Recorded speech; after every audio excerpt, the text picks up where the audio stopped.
Wait, was everything set up? But I think I did something there.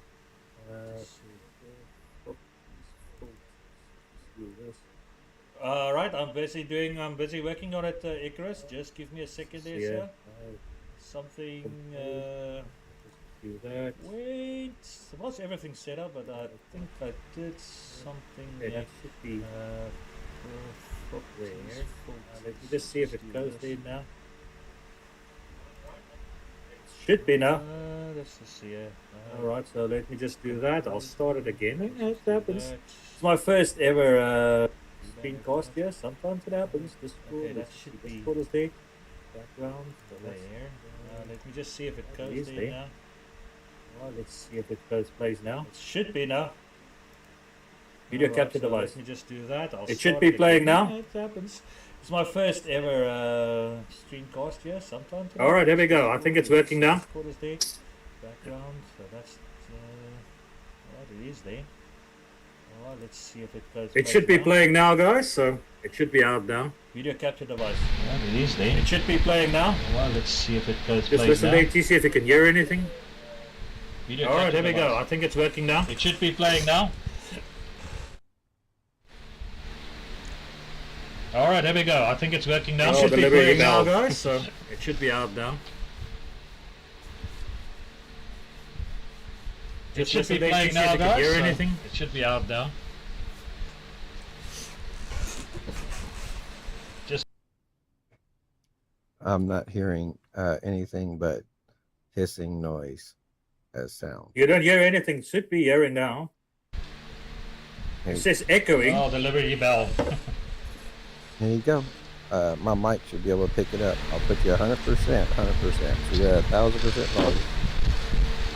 I'm not hearing, picking up now. You should hear everything I hear right now as sound. Let me just a second. Luckily, I've got two earphones. You don't hear anything. It should be hearing now. My mic should be able to pick it up. It says echoing. 100%. So you're at 1000% volume. You should hear everything I hear right now. What's going on? So it should be picking up now.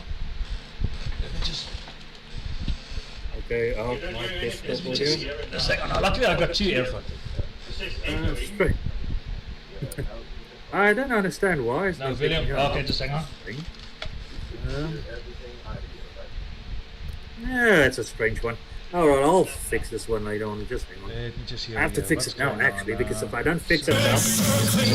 There it is.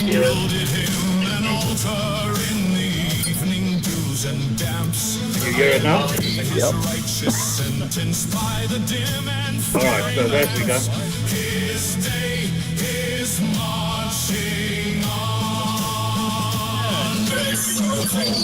Alright, you should be able to hear it now, guys, so I think it's up now. Yep.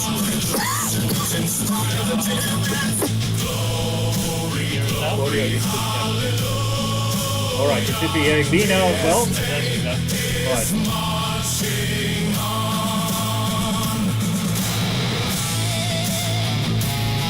Alright, you should be able to hear it now, guys, so I think it's up now. Alright, you should be hearing me now as well. And it goes 2368 set the new goal. We got low. Alright, thanks for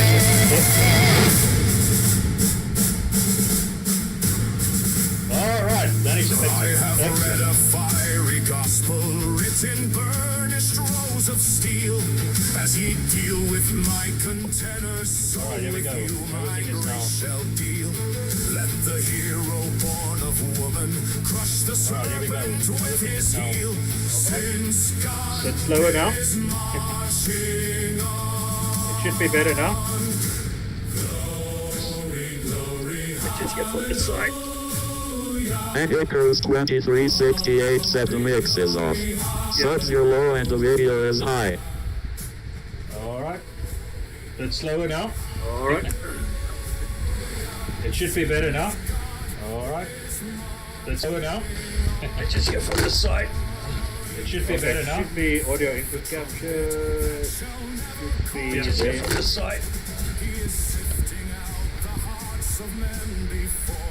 Alright, should be better now.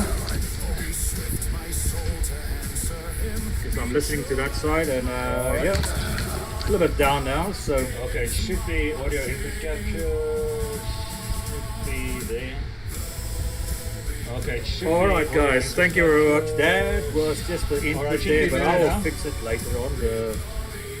That section there. Because So, I'm listening to that side and alright, it should yeah, be better this now. side, It's a yeah, bit down now, so put the image back on. because I'm listening to that side and yeah, it's a little bit down now, so alright guys, thank you very much. That was just the Yeah, I know, there, but yeah. I will fix it It's, later on. The alright guys, very thank you high, very yeah, much. so That quite right. was just the Can you hear me still? Are you still there, sir? that section there, so Anticruise 2368 said better. The text readback is blasting. Very high. yeah, I know, yeah. It's it is very high, yeah. It's quite right. Yeah, I know, yeah. It's Are you still there, sir? it is very high, yeah. You're quite right. Can you hear me still, TC? Are you still there, sir? Yeah, I'm still here. You're still, yeah. Well, it's like they say, if you're a gremlin, you always have a gremlin in the background. Alright, I know what it is. Right,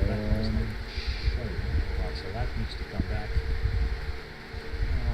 No worries, guys. Alright, there we go. There's the Texas flag. Yeah, I'm Alright, still guys, here. I've got a special yeah. guest today. Alright, It's it's like my they say, first. if you're a gremlin, you always have a gremlin in the background.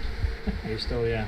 Right, It's my like they second say, if echo. you're a Yeah, that gremlin, usually you happens. always have a gremlin. 2368 said Anyways, never mind, you fixed Alright, it. what I want to say is I've got a No special worries, guest. guys. All right, there we go. There's the Texas flag. All right, guys, I've got a special twice. guest today. No worries, guys. All right, there we go. Anticruise There's the Texas flag. 2368 said All right, also guys, you I've have got a a special guest 5-second today. echo. All right, it's my first. Yeah, that usually happens. In any case, all right. TC, what I they wanna say you is- sound good, right, so- my second Anticruise echo. Yeah, that usually happens. 2368 Alright, so said let's here do it you like that. So twice. you guys can only hear me. All right, You're what I wanna supposed to say hear is me I've got now a special better, guest so here. that's fine. interesting. There we go. Alright, I know what's going on now. I just have to play around with it. Anticruise But we will get some. 2368 We're said working on TC some sounds better. good. TC's got found some TC, they better say you stuff. sound good, sir. So. All right, so let's do it like that. So you guys can only hear me. You're supposed to hear me now better, so that's fine. Galveston boy, he's from Texas. He's a Texas boy. And basically, I'm going to ask him about the state of Texas and what's going on in Texas. He's a good friend of mine. He's Native American. Interesting as well. Good friend of mine. He's a Cherokee. I think you're a Cherokee, if I'm not under correction. Yeah, Yeah. I've got other like Comanche in me too, but Cherokee directly relates back to one side of my great grandpa and the other side of my great great grandpa. We're all on the Doll Scrolls, Oh, okay. Interesting. and All that right, last so- name yeah. is still my mother's maiden name. And since she got divorced, my mother's maiden name went back to that original name that's on the Doll Scrolls. My father's side, of course, it's changed. So I have cousins with that last name on the Doll Scrolls, but mine is a different one because it was a female that married a different man, and then that man was my father. Anyways, it's hard to explain.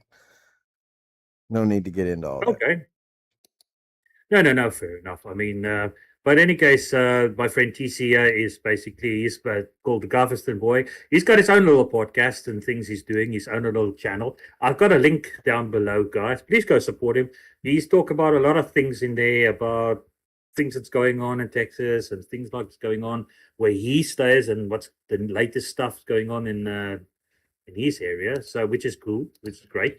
And so basically, I've got a few questions for him because I'm from South Africa. I'm a South African, so I want to get more into what's going on in America. Because if you don't live in America, if you don't live in the country, you can't give an opinion about that country because you don't know what really is the situation with the people living in that country. And that's the most important part.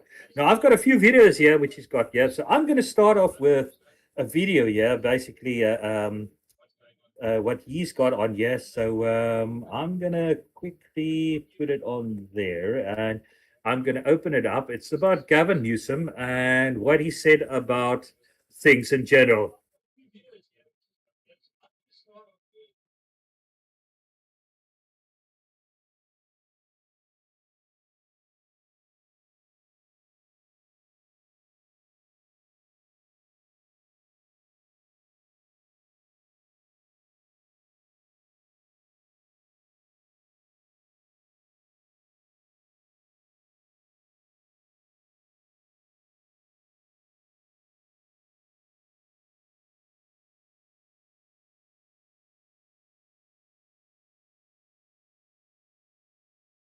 Celebrating the best of Roman Republic, Greek democracy on July 4th. The vision of our founding fathers, co-equal branches of government, co-equal branches of government, popular sovereignty, the rule of law. But I'm reminded, thinking about the Greeks, there was a guy around 50 AD, 2,000 years ago, warning the Athenians, Plutarch, he said the imbalance between the rich and the poor is the oldest and most fatal ailment of all republics. Think about that. 2,000 years ago, there was warning the Athenians that the imbalance between the rich and the poor. And fast forward today, first trillionaire is minted. At the same time, we have 20 states still paying $7.25 an hour. Okay, Something's fundamentally that's what broken. Gavin Newsom said. No, but in any case, Gavin Newsom is the last person actually to basically talk about anything, basically. And what is your opinion about what that man has just said there, my friend? What do you think? You as a Texan, a man who loves freedom, who's used to it, because Texans saying is we rather have freedom than have tyranny, because you got rid of the Mexican tyranny when you were still part of Mexico in the 1800s. So what is your opinion about it, and how do you feel about what he said there? What do you think about that man's... He was. Hey, Can you hear me?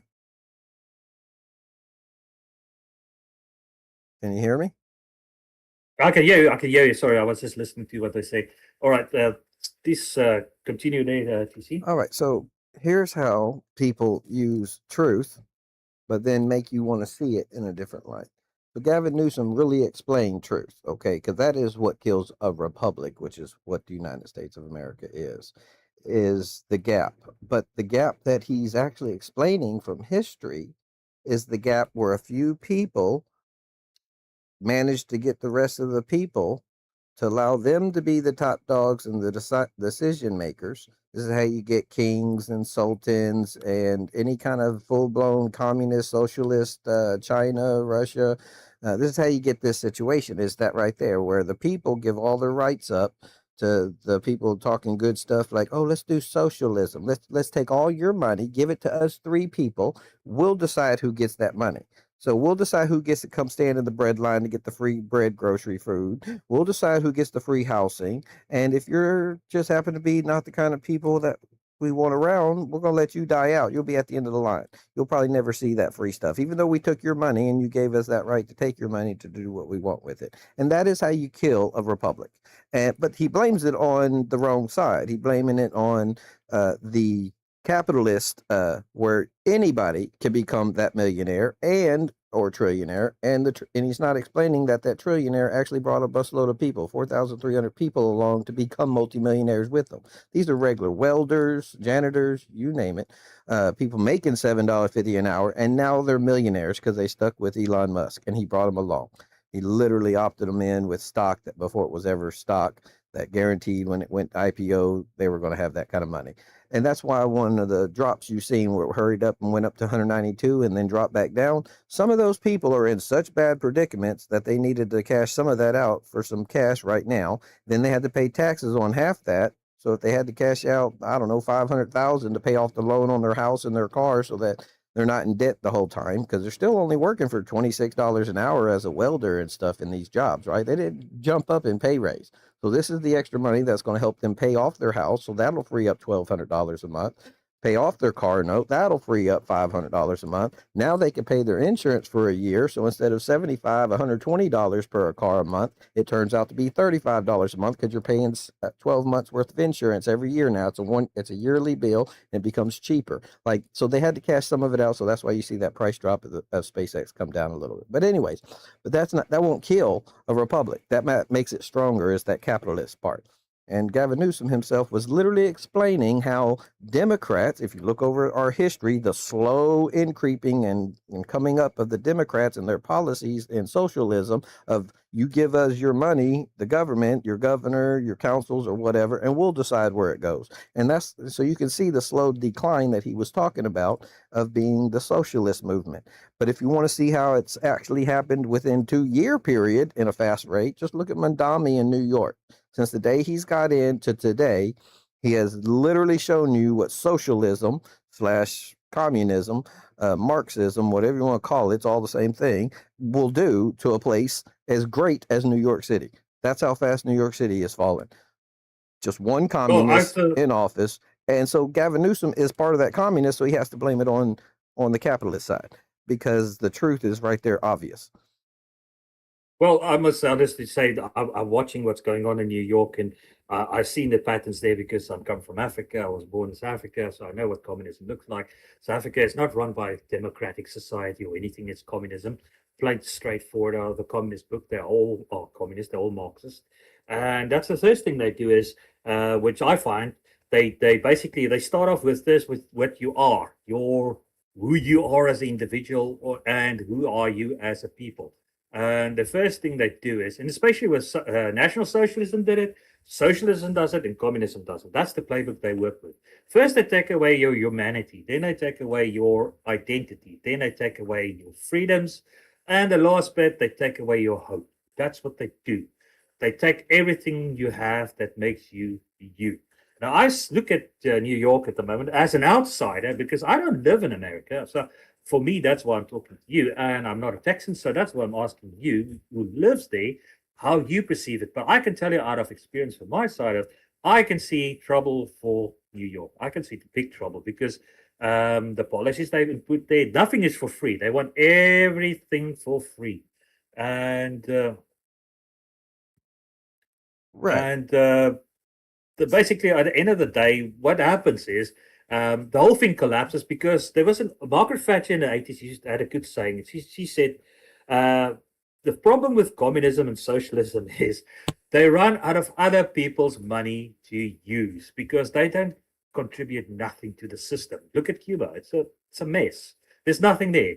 They stand in queues. People think communism is such a beautiful thing. It's not. Well, people stand in queues for hours for bread and rations, basically. Well, I can explain why communists, just to let you know. All right, so the Bible, when it says that the new Jerusalem will come down and it'll be a new Jerusalem on earth and blah, blah, blah, that is a communist thing they're describing.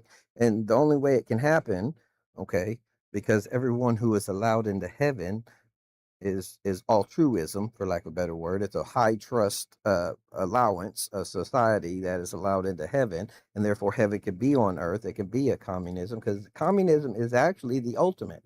But every person on this earth has to be that good of a trust society person. Every single person has to be there in order for communism to work like it's supposed to.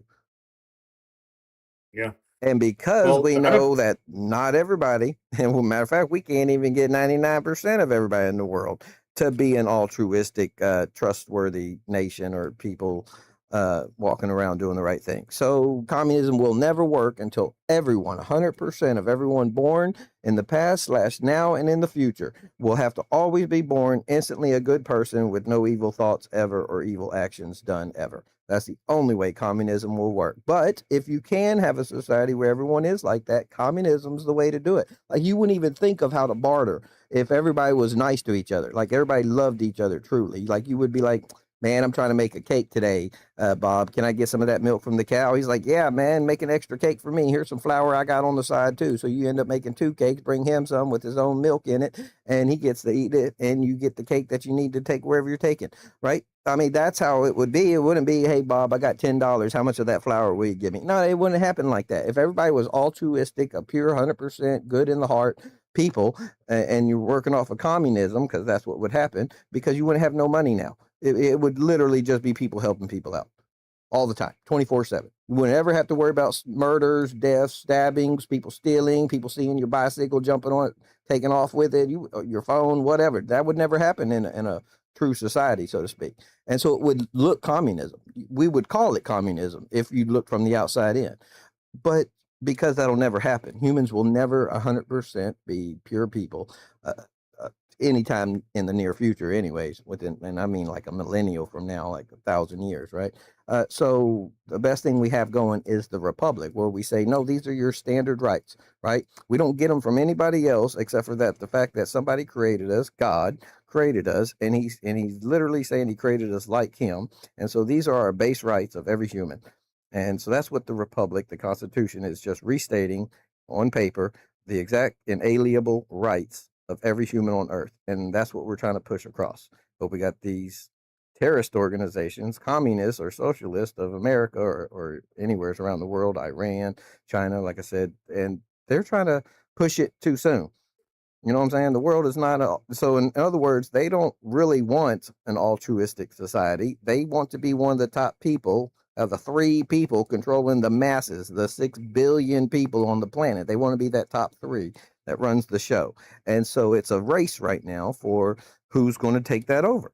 Is, the Muslims going to take over our America? And if they do, they'll have all the power. They'll run the whole world. Our military, our weapons, our nuclear threats, our everything. Well, guess what? They're already in bed with Russia and China. So all it will do is, instead of us keeping Russia, China, and Iran and all them other little countries with Muslims in it in check, now we'll become part of them and take over the world. That means Europe falls, England falls, Norway, Poland, because you can't stand against Russia, China, the whole Middle East, and America now all being ran by Muslims. Okay, it's just the world's dominated at that point. So America is like the last bastion, and that's why they're fighting for it so hard right now. Oh, I must say, because there's an old saying I remember in the 1920s where they say, when America sneezes, the world catches a cold. Basically, it's literally true. So whatever happens in the United States actually spills over to the rest of the world. So that is making sense. Because if America goes down, the world also catches that problem. And so I mean, whatever the problem so is. that answers the question when people go, why would Gavin Newsom lie? Why would Madame lie about these things? That's why. Because once they get that power and they join the other 3, it is game over. It doesn't matter if there are only 1 million people here in America and they manage to take over. All 365 million people are now what you call dhimmis, 3rd class, 2nd class citizens. It's actually a 3rd class citizen. The people who transfer over to be a Muslim or pay the jizya tax are now your 2nd class, which that's part of the dhimmis too. But if you keep your religion, say you're a Christian or a Hindu or whatever, you're a 3rd class citizen. And you don't have the right to talk about your religion. You can't even fix a toilet in your church without going to the head imam and getting special permission from the president of that place or whatever, just to repair a toilet, because that's part of the laws that was put into place. Um, uh, Omar, but with an A. So Ilhan Omar's last name, you put an A instead of an O in front of it. This guy back in, I think it was 620 AD, created a law system for the dhimmis, and that's part of the law system. That's one of the laws in there. Okay, it states all that the dhimmi can do, and it explains that if you're going to keep your Christianity or keep your religion, that your churches, you have to give up your seat to any Muslim that asks for it, even if it's in your church, doesn't matter. And if you build higher than them, they'll destroy it. They'll burn it down, which is why you see around the world, including Japan, UK, all these old churches that are taller than their mosque. That's why they're burning them down, because you're towering over them and they're trying to show you, no, you can't have anything higher than our buildings because you're dhimmis, you're 3rd class citizens. We're the people that are above you. And so therefore they're burning down our churches and temples in Japan and stuff. That's why they're doing that. And nobody understands that. They think these are just accidents or this or that. And no, this is them showing you that you can't have even your own house with an antenna to catch antenna waves to watch television higher than a Muslim's house next door. They'll burn your house down for that. Okay, they'll come over, and then your wife and kids are put into a little jail cell and sent around the world to different houses and stuff for them to get the jizya out of you sexually. And as you can see with the report from the UK, 250,000 children's being hidden like that. That's what was happening. That is them taking the jizya tax from you, not as a 2% of an income from your community, but as their right to take it because you're not paying that 2%. That's why these kids are being done this way. That's why the women are being killed on buses and stuff. They're higher than you. That's just how they look at it. So that's basically you. You are the low class. You have to be the subordinate class. Basically, I read about it, and it's very fascinating to see. And then people text this. I don't know why for the government's supporting this nonsense, and they're importing more of them. But there's Gabriela Grabel that came from Lebanon. And she said that used to be a Christian country. Everything was fine. And then they had all the influx of these immigrants or of refugees, so called, and their whole demographic changed. And Lebanon became what it is today. It's a mess. It's nothing standing in Lebanon. If you want to go back to, say, the first Muslim takeover that they say was peaceful at the time, and also it leads into the Great Library of Alexander and stuff, right? So we can go back to right after Muhammad turned it into a war machine instead of trying to be nice about it. Africa. So the original Egyptians, the Copts, right? The original Egyptians were all Christians until Muhammad became Muhammad, right? And whatever, and wrote this book down or whatever. And so they come over, they conquer. So the 15 to 12% of the Christian rural Egyptians still over there to this day are the original Africans. They were Christian. They fully went into Christianity. The whole continent became Christianity. Muslims came over, and now look at Africa. Yeah. So that is exactly what the Muslims do over time. Well, that was part of the Byzantium Empire, in any case, Egypt, North Africa, Tunisia, all that areas, Morocco. No, it went up from right. there to. I'm talking about pre-Israel. I'm talking about 3,500 years ago up to about 35 BC. Yeah, okay. So, that was as I said, that was the Judea, Samaria, but it was changed to Palestine after the Jewish uprising. But I'm talking that whole area there, Jerusalem, up the way, and part of Turkey and stuff was all part of the Byzantium Empire. That was called Constantinople. That was the capital. And then, as I said, the war started. The first.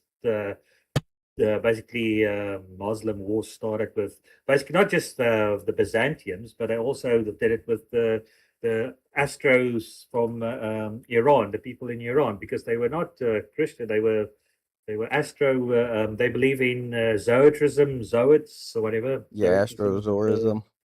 And all that sort of stuff. That was basically the Sassanid Empire. Basically, they started attacking them as well. Eventually, slowly after time, they basically take over more Judea, Samaria, Egypt. They defeated the Sassanids eventually. That became part of the Caliphate. And then basically they start slowly taking over parts of Turkey, eventually till they get to Constantinople. And then it fell later, or it stayed for a long time. But after a while, it fell because one traitor sold the massive cannon to the Turks, basically, and then they took the walls of Constantinople, and basically that was the end of it. And then they changed it to Istanbul and make the Christian church there a mosque. Basically. Right, and then the Crusades happened because they found out they were violating the Christians left over after they conquered all those places, and so the Crusades happen. They come and they take it back, and that was one of the big defeats that the Muslims today are still mad at. So that's why they feel, yeah. That's why they went to Europe first, and Britain and Ireland, because those went back to Christianity, and they feel y'all that since they already owned y'all and conquered y'all once, y'all can never be unconquered. So in other words, y'all are just rebellious kids that they have to go over there and take care of. That's why it happened there first.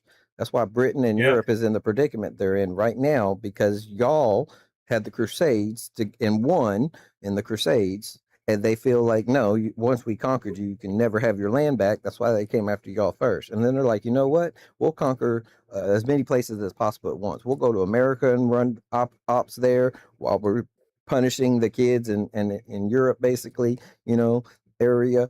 And that is the uprising taking place today. Is literally Well, stems from all that history.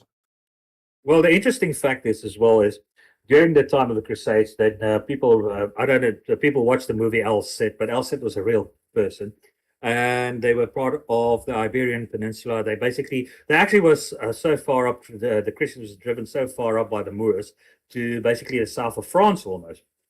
And then they decided, no, we had enough of this nonsense. But by the help of the French king, they basically start taking back part of Spain, which was Christian before that, before the Moor invasion. Yep. And then basically, eventually,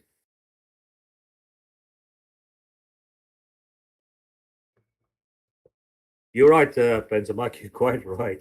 But in any case, as I said, they basically pushed them out of Iberia Peninsula eventually at the end of the day. But there's still remnants of the Moroccans left, still in Spain, small communities and stuff. But they managed to take back Spain, and basically they drove them back into North Africa.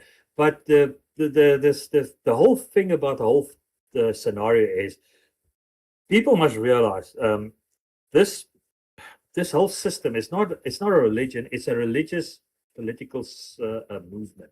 It's more than just a religion, it's a political statement, and it's about conquering. It's not about peaceful. There's no such thing. If you read it properly, then you can have a look at it, and it will definitely tell you conquer them where they are. Don't destroy them, and make sure that they don't exist anymore, because only one must stand, and that's their way basically, and that's the way it always is. But then I'm going to come back now to Texas, where you are, and basically I can see there's a few things that's happening in Texas. I think the people in Texas are waking up. Um, I think it's about time, but I think things are happening in Texas. And can you give a bit more background on what is really going on in the Texans' mind, the people from Texas, what you really, how you feel, and what are you doing about your issues that you have currently in your state, and how are things going? And I'm going to play a clip there on your court systems, what's happening currently with your wins there. But before that, just give us a background of the Texan mindset on Texas and how you see All it, right. and how your feelings are towards the rest of the United States in any case. So, Well, Texans. Okay, I have a video on my channel where I go into some Texan stuff. But for this point, so Texans are just Americans. Just we have a history of being bullied to a certain point, and we crack sooner.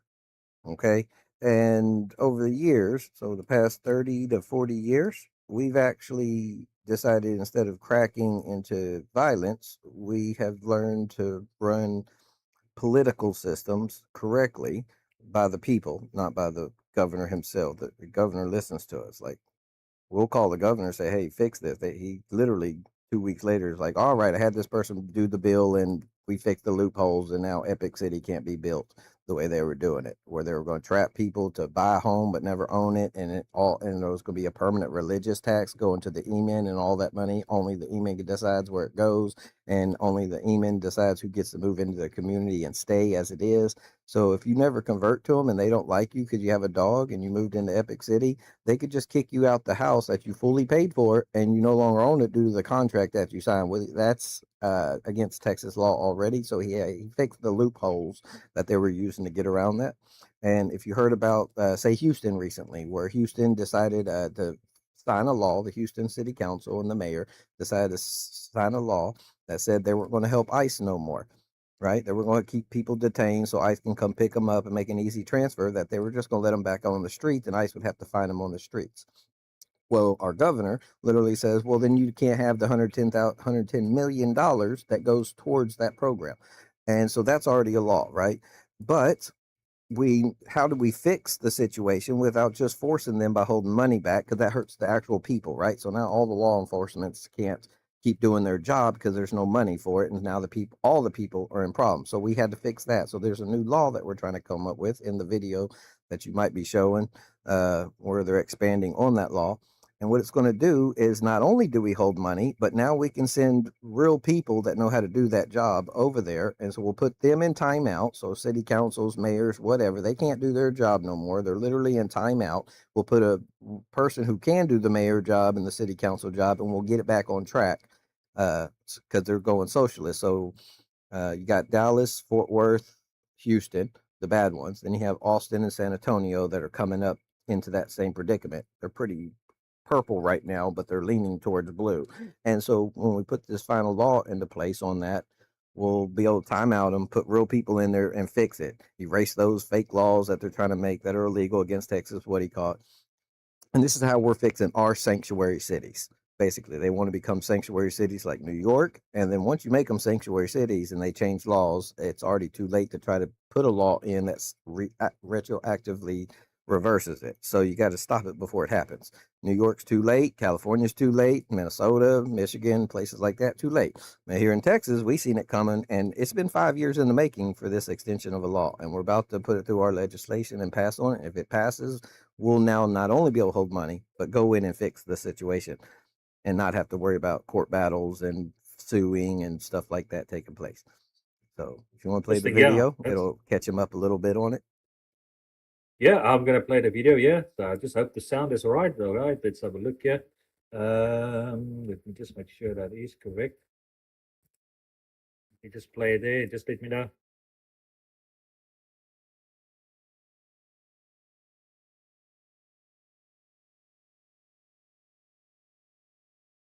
Just let me know if it comes through. Is correct. Just let me know, guys, if you can hear it, please. Several key court victories that we've had. And these are highlighted. Just let me know if it comes Tony through. McDonald. Most of you know Tony McDonald. He is a very conservative Republican attorney here in the state who is often very involved. Just let me know, guys, if you can hear it, in please. most important legal battles that kind of shape our state. He posted, "Total Patriot victory. I'm happy to announce that we finally secured a final judgment in our long-running election contest over Proposition 2 on the 2021 Constitutional Amendment election ballot. I'm grateful for Texans United for Reform and Freedom, which is Terry Hall, True Texas Project, and Grassroots America We the People for sticking with this fight over nearly 5 years." Here's what Prop 2 in 2021 was, by the way. The statewide ballot measure, known as 2368, that sounds good. Right up on it. Authorized counties to issue bonds, taxpayer-backed debt, to fund infrastructure and transportation projects in underdeveloped, unproductive, or blighted areas to use increases in property taxes from those areas to pay off the debt. This is known as tax increment financing and is a tool currently reserved for only cities. So this was going to take this tool and give it to counties. However, the ballot language nearly read when you walked in 2021 to vote for this proposition. Did it say any of the things I just said? No. Here's all it said. The constitutional amendment authorizing a county to finance the development or redevelopment of transportation or infrastructure in unproductive, underdeveloped, or blighted areas in the county. That's all it said. And that's crazy. It's incredibly misleading, and that's what the lawsuit asserted. It took 5 years, but we have now ruled, the courts have now ruled that language was so vague that the election in which that proposition passed is voided. So that is a win for taxpayers. It is a win that if the state is going to try to pass a constitutional amendment that is going to raise people's property taxes on a local level and is currently not allowed by counties, that it say that and then let the people of Texas decide if that is something they would like to do. So, very appreciative that Tony was working hand in hand with those conservative groups to ensure that you as taxpayers are protected in the process. Now, the other one that Tony posted about, another total patriot victory, was the victory for the young Republicans. And clips have chilled. I have talked about this problem for the last 3 years, and I would like to not get into the details because we've got a really important election ahead in November, and I'm trying not to just feed a lot of friction that exists within different Republican groups today. I'd rather wait till after November to worry about that. But it is important to say this. We have the Texas Citizen Participation Act in Texas, and that portion of the law protects your First Amendment rights.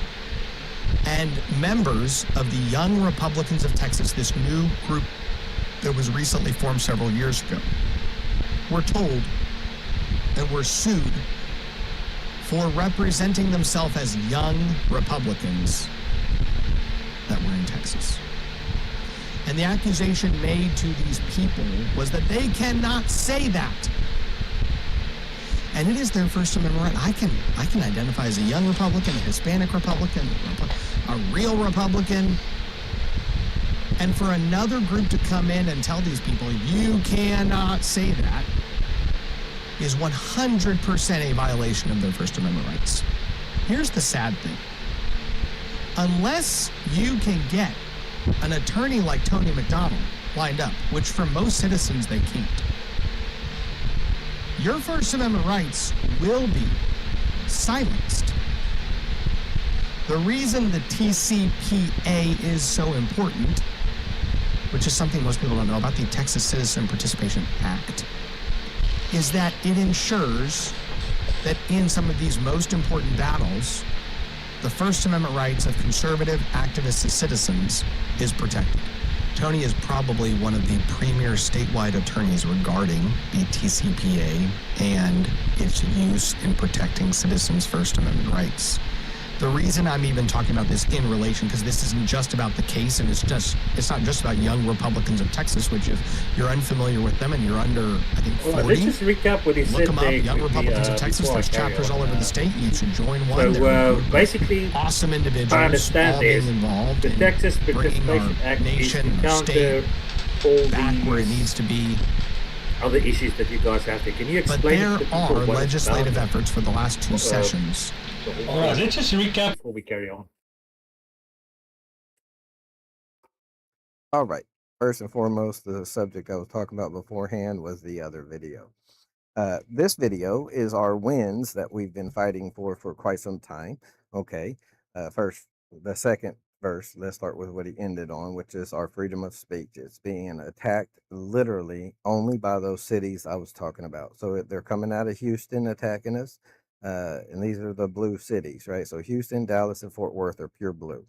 Okay. And we got one down south, but it's desert country down there with very few people. So it's a wide swath that's light blue, right on the border of Texas. So right to the west of Boca Chica, where SpaceX is located. So anyway, so that one doesn't matter. Doesn't have enough people to really do much. But Houston, Dallas, and Fort Worth are the ones suing us, or the rest of Republicans, right, for freedom of speech.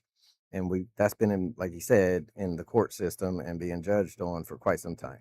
And the one before, where he's talking about Proposition 2, this is how Gavin Newsom, Minnesota, and New York have gotten away with it. Like, okay, so our cities, so let's take Harris County, Houston, okay, because that's where I grew up. And so we have cities like Katy, Houston, which is a subdivision of Houston, but counts as its own city. We have Kemah, we have League City, we have LaPorte, we have all these cities around that counts as Harris County. Okay, and then you have Houston itself in the center. So all those cities around it counts as Harris County. Okay, now the problem is Prop 2, what they were trying to do, and what they snuck by, was take the mayor of, say, Katy, who everybody that pays taxes into Katy and that money goes to the mayor, and the mayor then disperses it out to fix their roads, to pay their schools, pay their teachers, and all that kind of stuff for public education and blah blah blah and grants and stuff, right? That is, they get to make that decision. And when they snuck this on there, what they did, they didn't tell everybody, is they were going to take that power away from all these cities and give it only to Houston mayor. Now, Houston mayor gets all that tax money in, and on the Houston mayor says, oh, no, you can't have that much for your city no more. We need it in Houston. You can only have 100,000 instead of the 2 million you were invested in your education, which will kill that city. Now they can't fix their roads. They can't choose where the money goes because Houston's going to decide where Katy, where LaPorte, where League City, where Kemah gets to spend their money and how much of that money that they get to get. So all their taxes is not coming back to them. Houston's going to absorb it and take over and make all the decisions. And since they snuck it in there and they didn't explain that, people didn't know they were voting to give away their own tax money from their city to the county people. And then the county was going to decide where that money went. That's socialism. Okay. That's a socialist, communist thing. Right. And so they snuck it in there and we were like, no. You can't do that. Unless you tell the people what they're voting for, you can't do that. So we got that reversed, but that's what it was doing. It was going to take all the individual cities that collect their own taxes to fix their own roads, to pay their own bills, and their own education system was literally going to be given to one guy in the center of Houston, the mayor, and he gets to choose how much comes back out to that city. And since Houston itself is the full-blown blue party, the socialist party, and Katy is the rich people, they're capitalist Republicans, they don't get their money. See what I'm saying? Not fair. Not fair. It's actually illegal according to Texas Constitution and law. Like we listen to our Constitution. We're not scared to stand up for it. And that's the problem. That's why when Trump became president, he's the first president that said, hey, I'm a family member.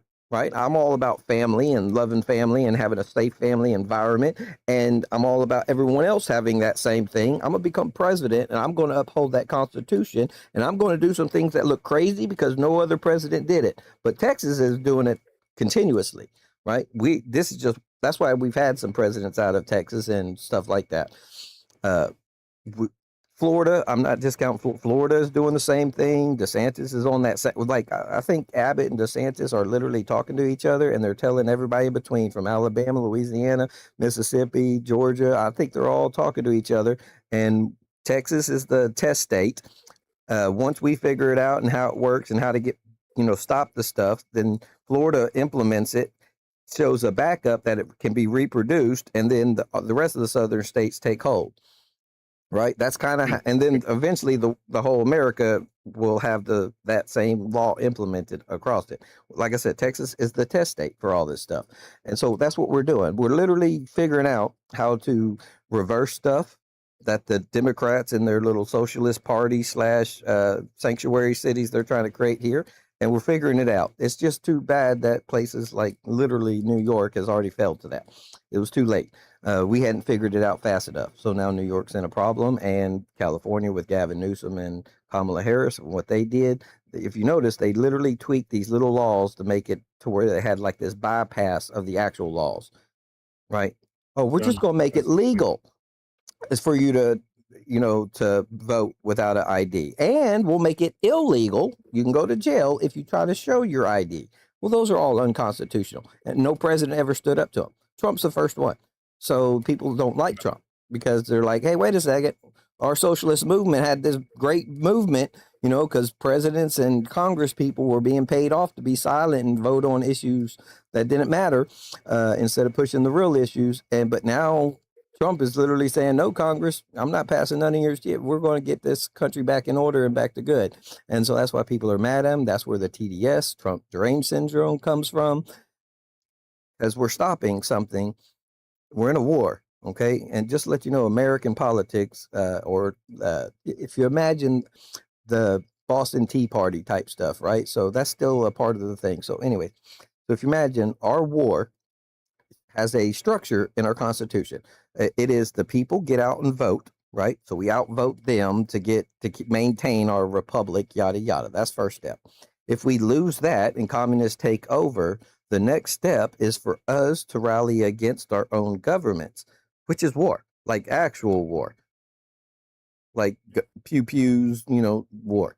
It's just, and that's where you get your second civil war from. But the first step we have to get through first. And right now, that's where we're at, is we're passing laws to fight against it. We're telling our congressmen, we're calling city council, school board members, we're going to these meetings, and we're literally using our voice. And when this fails, if it fails, I don't think it will in Texas, but some places we already seen it fail, like all of Minnesota and stuff. Elian Omar's place and Tim Walz completely failed. New York, the city, not the state, but New York, the city, completely failed. All of California pretty much failed.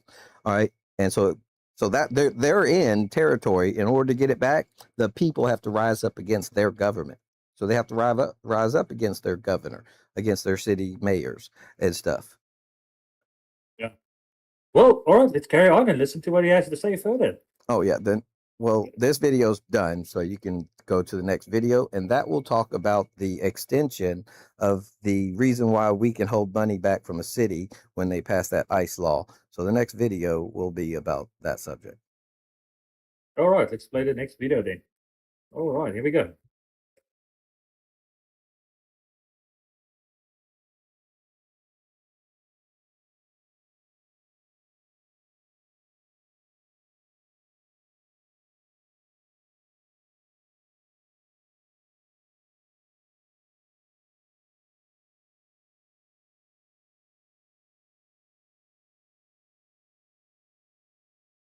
Conversation in Texas currently about what to do about the rogue municipalities. Right. And my group, the State Leadership Initiative, focuses on red state renewal throughout the country, but Texas obviously is absolutely critical for that, so I oversee our work and wanted to push very hard here especially to get the blue cities in a key red state under control.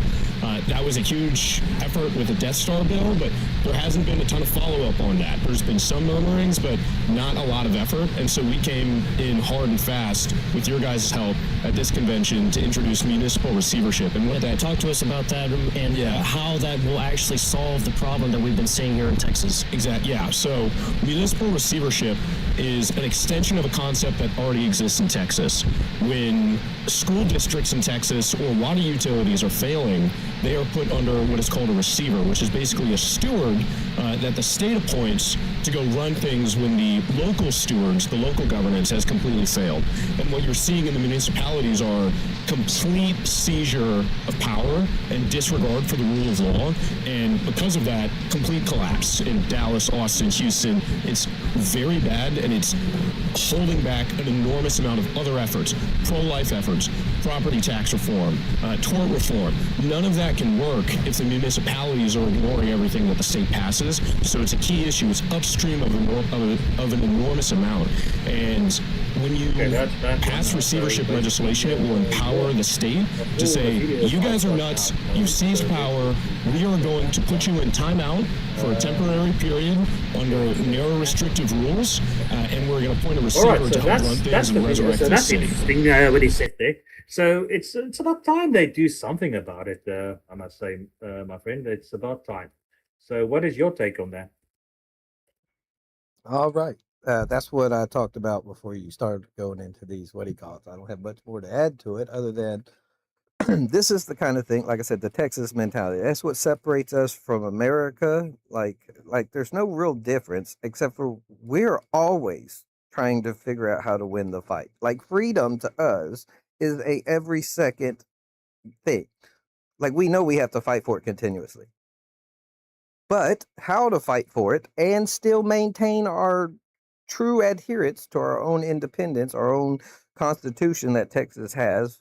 Okay, we had to make one when we're the only state to ever be our own nation. Okay, first of all, so we had to make a constitution, and we literally took the constitution, the federal one, all right, the one that the federal government has, and we made the language clear in ours. Like there's no, people can have pews in case of an uprising of a government that oppresses them, yada, yada. Anyway, Second Amendment's worded all kind of crazy ways.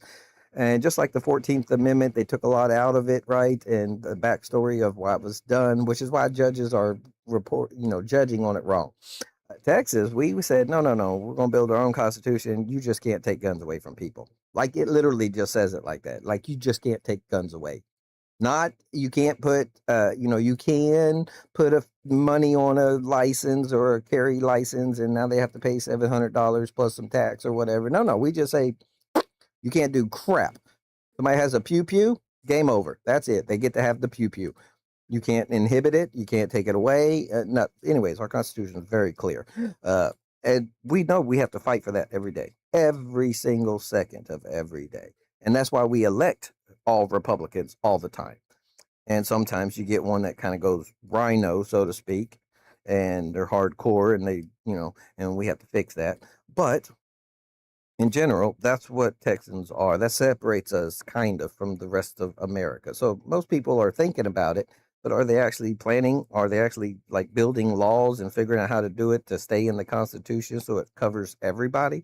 Because our Constitution is really strict about if you pass a law, it has to be for everyone in our state.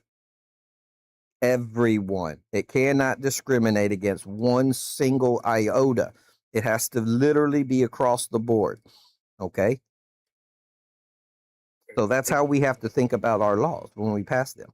And that's why Republicans have always been control over Texas, because that's what we do every day. We elect these people that are our next door neighbors that we talked to for 30 years, grew up with, and we're like, dude, you have the ability to become our governor or our mayor of our city or be on the council members or be our district attorney or whatever and our judges. And that's why we pick them, because they've been fighting every day for 30 years as our neighbor. Like every day they come over and, hey neighbor, did you hear what blah blah is doing over there in Houston? That don't sound right to me. That sounds like they're trying to move us to the other aisle type stuff and reverse everything that we're doing, and they only want to give money to these people and not everybody. So only Somalians or whatever can have the welfare, but not Egyptians or not people from the UK that migrated over in asylum, that kind of thing. And because our laws don't allow that, we have to figure out how to not only erase it, but put in the law that stops it from ever coming up again, right? And it has to cover the whole board. So we can't. So that's why it takes us time to. That's why we're the test state, because that's what we're doing. So when we make a law and it passes, the Republicans, that's why we're the test state, and that's why Florida will implement it, shows that it works, and then the rest of the America will take it in. It'll adopt as every 50 states, except for, of course, the sanctuary states, which have been building up and fighting for all these years. But other than that, most other states, that's why if you look at our map, political map, most of our states are red. And almost all the laws we passed here in Texas went to Florida. Some laws passed in Florida first, right? And then Texas, and then moved up to the other states. But that's why everybody adopts our laws real quick. They are literally covering the whole board. They're not putting any one section down. It is equal across the board for everyone to follow, and it is not hurting them. In other words, you're not suppressing someone's rights. We're always freeing rights. So less regulations in, say, in industry vehicles. So if you have a truck and you want to start your own business, you want to tow a trailer with a tree cutting machine behind it, we literally pass laws for lower regulations for those vehicles. But our passenger cars, where our wives and kids are going to be being driven to school and work and stuff like that and practice and things, we pass higher legislation. That's why the cars cost a lot, right? But the trucks cost almost the same. You get a car, it's $40,000, and you get a truck, it's $50,000. And these lefties are literally trying to put the same restrictions on our vehicles, which will now cost our trucks $150,000. Nobody ever start their own business. Well, guess what? Now they're going to be dependent on the government, which is what they want. So now you give your rights over, and now they become the top three people, and you become the dimmies at the bottom. It's the same concept, and that's Texas is not about that. Yeah. So no, basically, it's a bad trade or trend if you start doing that, if you against business growing and stuff. And people don't realize, they say, oh, you can tax these oil companies and stuff, but they don't understand that higher fuel prices means a lot of things. It means it costs more of food, more of anything you buy, goods and all that gets transported still by truck. It's not transported by miracle. It doesn't get to the shop because, it's a funny thing. In South Africa, you ask the people there, and this is a government minister, I can't remember his name, and I ask him, well, we're going to confiscate. You want to confiscate all the white farmers' land, but how are you going to get the food in the stores? Now that's what Checkers is there for. So they got an idea that the ShopRite Checkers, which is a super store like you get in America, like Walmart and that sort of stuff that sells food and stuff. He's got an idea that stuff miraculously just appear like with magic in a store. They don't realize it comes from somewhere, and it's the same thing with this with the taxing of fuel and stuff. They don't realize those produce that's been manufactured by that factory needs to be transported via road to point B and to point A. So they just don't get there by itself. So if you have higher taxes on fuel and tax these people that transport the stuff, you're going to have higher fuel cost of food and products. And what's happening? People are not going to start businesses because it costs too much to run a business, because of every business runs off. Let me interject something in there real quick, Sudds. Check it out. So remember I was telling you about them taking the money away from cities and moving it to the county?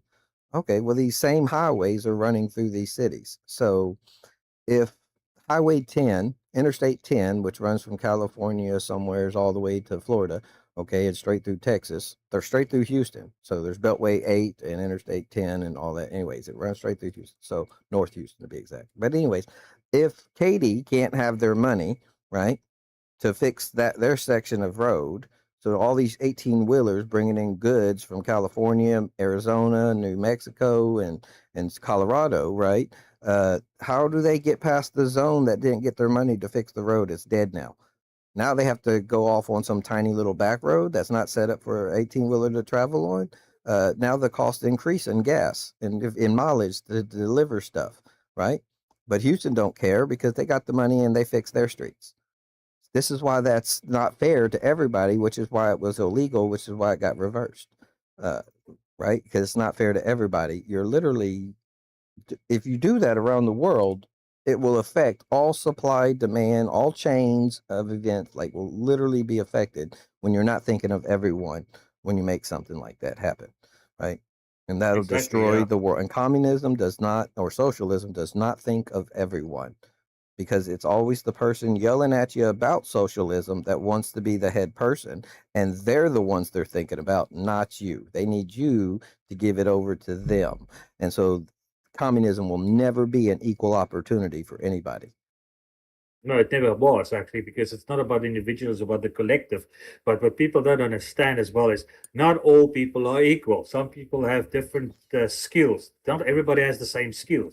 One person can be a doctor, the other one can be a smart businessman, and the other one can be completely different. He can work well with his hands, he can be a good carpenter, but not everybody is equal. And the other problem with communism is, and socialism is like it gives no incentive for anybody to basically shine or do anything, because if I get paid the same as that guy and I'm doing something for myself, for whatever, but I'm not going to get a reward for it, why should I do it? And that's the problem. That's what they don't think about. It's not a utopia. It's actually a very bad system. And some people come up with ideas, yeah, but they didn't do it right. Communism wasn't done right properly. They've done how many times they tried it, and every time it fails. The whole country is becoming a third, not even a third world, it's a fourth world. Nothing, there's nothing there. Everything is destroyed. It's a thing that destroys places. The only thing is capitalism. Yes, that some people are getting more money than other people. It's just because they took the advantage. The good thing about the United States, what I love about America, is at least you have the opportunity to do something and you can get it. You can, by hard work, you can become something. Yeah. And if you pay attention to the World Cup stuff, right? The people coming over, they're like, I told an idea to a guy I'd never met. I'm standing in line at a bar to buy a beer, and he literally tells me, you need to go do that idea. Like, that would never happen in any other place in the world. Like, encourage you. If you think it's a dumb idea, he doesn't care. It's your idea. Run with it. If it fails, it fails. Learn from it. Try something else. That is the American mentality, right? That's the capitalist. If you're just wanting to have a handout, you need to live somewhere else, not America, because we don't think that way. We think if we're in a situation, we're going to make choices, correct choices, right, that leads to a proper way to get us out of that situation. We're not thinking, oh, if I steal enough of this money from this Social Security fund or whatever, or if I do this enough, I can eventually have enough money to start a business. We're not thinking like that. That's how the rest of Yeah. the world kind of thinks right now, right? And that's that socialist thought. That is, I'm Yeah. gonna let you know now, Just 42 years ago, or maybe a little longer, maybe 47 years ago, a guy got on the record of first calling America, instead of saying the republic, he started using the word democracy. And today everybody thinks America is democracy, but our constitution is literally written anti-democracy. That's yeah. why it's a republic. Just Just like the just give Quran me a is written anti Jewish or yeah. anti-Christian, mainly anti-Christian, because Jewish is their brother. And just let you know, the Ishmaelites are the original Egyptians that were Christians. That's the Yeah. Ishmaelite True. line, which is why the Just Muslims are trying just to give kill me. them. I just want to take a quick minute break here, TC. I have an emergency next door. Just to let everybody else know, I'm looking after my mother. She's disabled, so I'm just going to quickly sort out something. I heard the clock going there, the bell there. She's got an emergency, so I'll be back. Just hold that fort. I will be back. Just give me a second. Oh yeah, All right. I'll keep the stream going. All right. You can just keep on talking because you are live. I'm just going to quickly sort out next door quickly. I'll be back. So that's why the Christians are still being persecuted today in Egypt. The little 12, 15% that's left. They're the original Copts, the original Egyptians. And the Muslims hate them because that's the original Ishmaelite line. So Hagar, the slave of Sarah, who she gave to her husband to have a baby because she was too old to have one, and he finally agreed to it and had Ishmael. And then, of course, the angel showed up and told Sarah and Abraham that he would have a baby in their old age. And sure enough, they did. That's Israel, the one who struggles with God. And the blessings were given out of order. So, firstborn Ishmael did not get the right hand blessing. I don't know if you know Spock and that little symbol he does. That's a symbol you hold over the son that gets all the blessing. Anyway, so Israel got the blessing. What's his name? Ishmael didn't get the blessing. Sure, he'll be like the sands on the seas and produce and become many. And sure enough, we know Africa at one time was all Christian and fully filled with a bunch of people. And yes, it was many. Well, anyway, the Quran with Muhammad, because he went into Mecca to convince the Jews who all lived there at the time that he was talking to a real angel and that he was a prophet. They laughed him out of there, right? And so he built an army and started writing new rules and from this God supposedly that were all exactly what he needed to create a war and for war and demis and all that stuff to be okay. This is why we know it's just a cult with made up rules from some guy that every time, like a wife of his, he had 5 wives or something, they complained or something. He was like, oh, well, just so happens yesterday, God told me that I can have up to 7. So you got to shut up, woman. And then the other Muslims were like, hey, wait a second, we can have 7? And he's like, no, no, no. God just happened to tell me today that y'all can only have 4. And y'all can never touch my wives even after I die. Oh, that's funny. God just happened to make that up. So write that down in the. Anyways, every law, rule, sunnah, you name it, in the Quran is literally built the day he needed it. Okay, it just so happens. So either the first time he was in a cave talking to somebody, which he said was an angel of light, which we know is Lucifer, the fallen angel of light. He might have talked to Satan, and Satan might have been manipulating him, or he was just crazy and making up rules as he needed them. And that's the religion we have today. And because he went back to Medina or Mecca or whatever it's called and killed everybody and took the women as slaves and whatnot, just killed everybody. And that's why they pray towards that to this day. It was a revenge thing, not a actual religion thing. So I don't even count it as religion. It is literally a government structure of hate and revenge on people of the world, which Christians mainly, because supposedly we corrupted God by calling by what Yeshua said, Jesus for y'all Anglicans. But Yehoshua literally said that he came to be the sacrifice, the final sacrifice, so that the Jews and then if you look at the parable where he, what's his name, had the dream of the animals coming down on the four corners and stuff, that represented the rest of the world. So each of those animals that were unclean were representing the three people that was going to come to his house. And he was telling God, hey, I've never touched anything unclean. I've never entered someone's house, never ate their food, never did any of that. And God was like, no, I showed you that dream 3 times for a reason, because 3 people are about to come. And I'm telling you that you're going to talk to these people. And I made everyone clean. The whole world I made clean. This is after Jesus died on the cross. Okay, this is Mark, I think it is, in Mark or Matthew or John. Anyway, it's in one of them. Like I said, I'm It terrible was at calling actually, out places. I'm back. I'm back.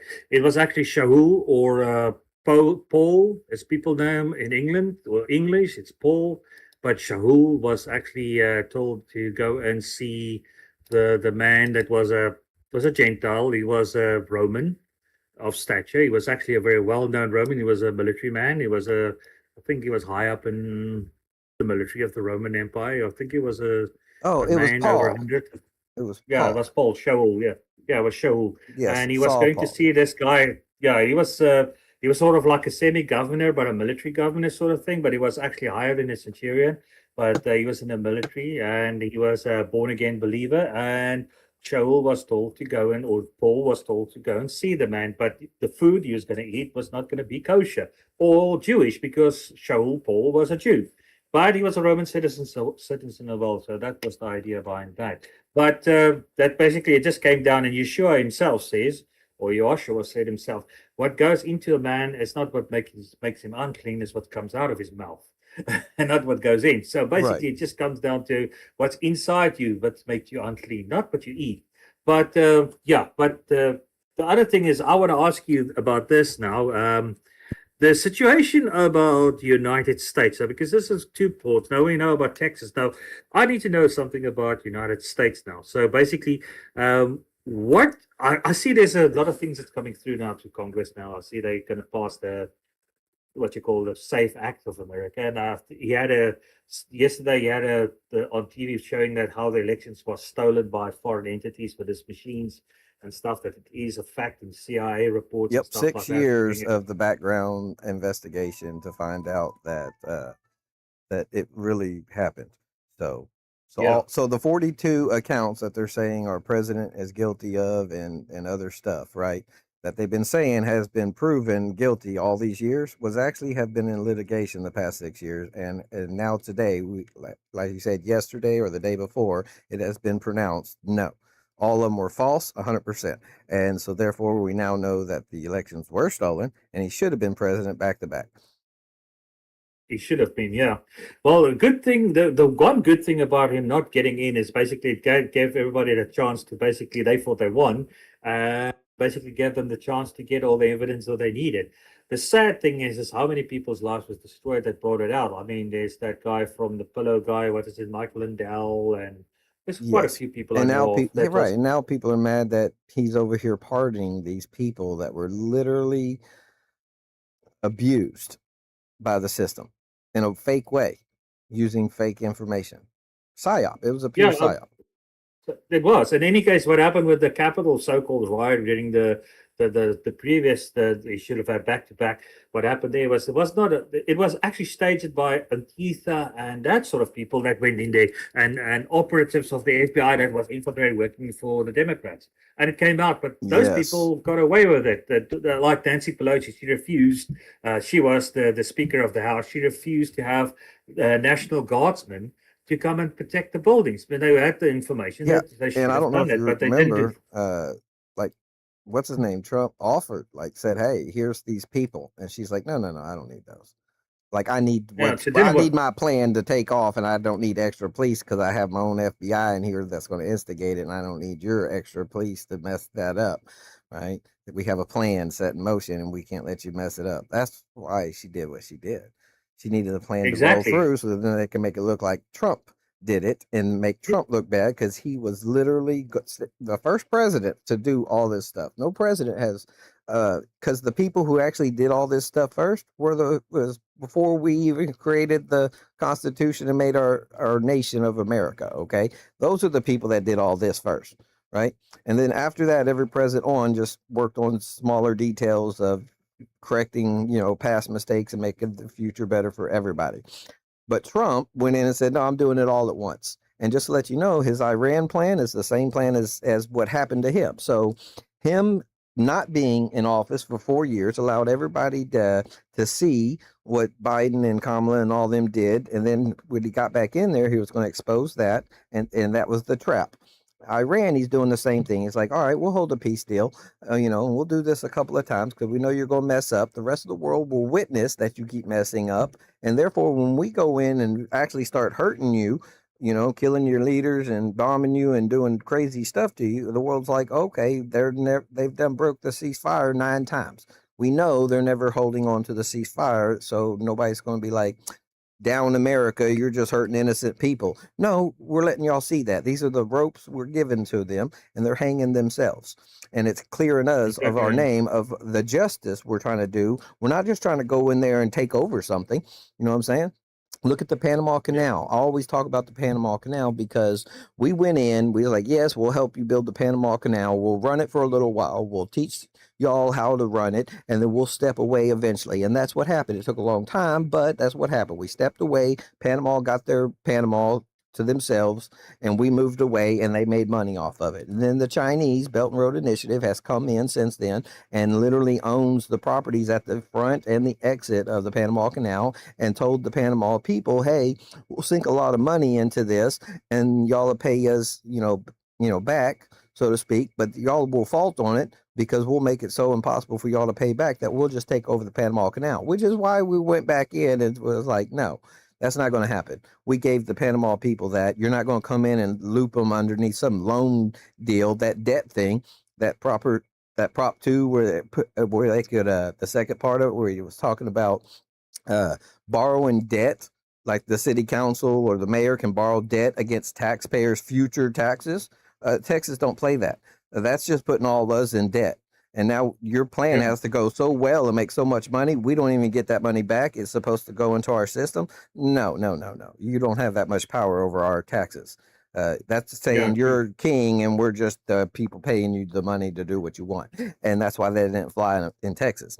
And that's also that's supposed to be the American way of thinking, okay? And we've got this PSYOP going, though, where we need to make people ashamed of America. We need to make people ashamed of the UK, of the British and the Irish and the, all y'all's past. We need to shame y'all to where y'all won't stand up and y'all think that we can come in and fix it and we're better than you. That's the PSYOP going over the whole world right now. And unfortunately, it is literally the radical Muslim people. Even though I don't believe that's an actual word, radical Muslim, because like I said while you were gone, the whole Muslim faith is fake. It's just a pure cult where a guy made up things on the fly whenever he needed them because somebody was like, hey, that's not fair that you're doing that. Oh, Muhammad just talked to me yesterday and said, this is the new rule, so you can't say that to me. That kind of thing. And so that's the whole religion, if you look at it chronologically of how it actually was written down, put together, yada, yada, and what Muhammad said. So anyways, that's the side. Well, the interesting thing, if we come back to the Panama Canal, is that it was built by Americans I think it was Roosevelt that built it. Not the Roosevelt I think of World War II, the other Teddy Roosevelt, the Rough Rider. He was there.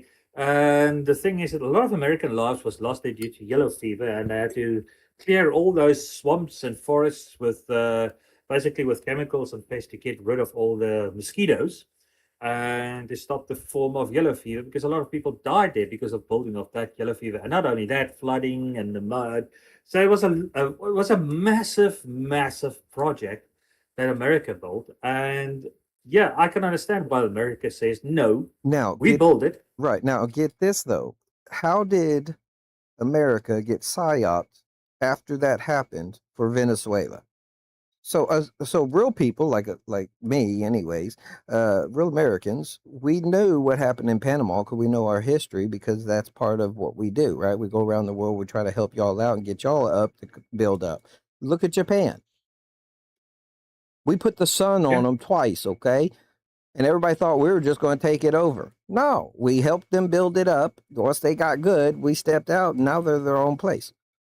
All we did was put a limitation on them building an active army, not a defensive army, but an active, army that would go out on its own and take over people. That's the only thing we left in place. It's still in place today, but that's weakening because Japan needs to be its own actual army as a secondary army in the let's say the real United Nations. America and its processes and wanting life, liberty, and freedom for all as the individual and not as the collective, right? But as the individual level, which is a stronger level.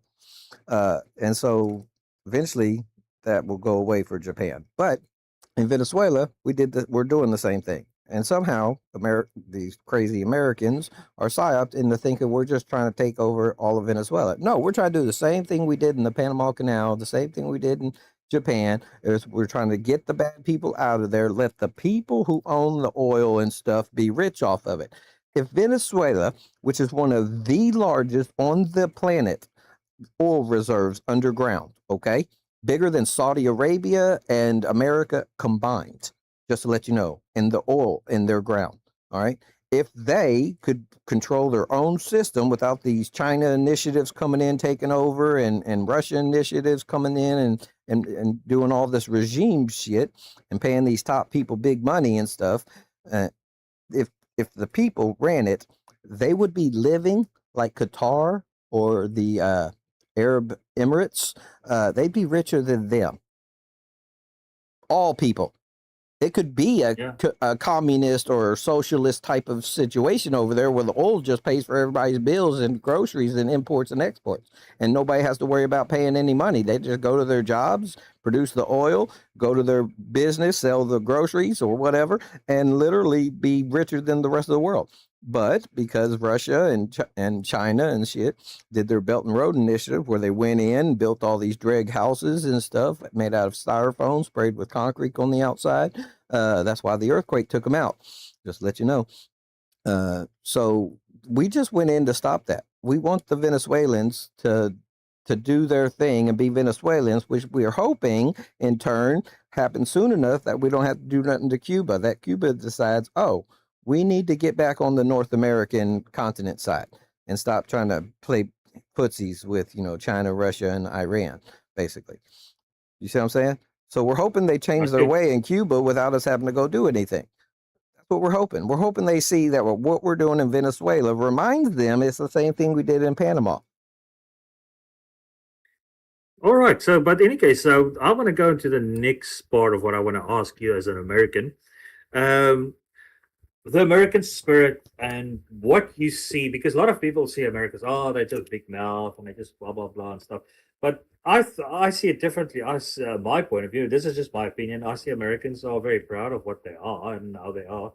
The proper Americans. I'm not talking about these strange, pink-haired, crazy people. I'm talking about a real American. The average, proper, normal, either if he's like a Democrat or a centrist or a Republican. I'm talking about that normal people that you can still have a conversation with. I'm not talking about the crazy ass people.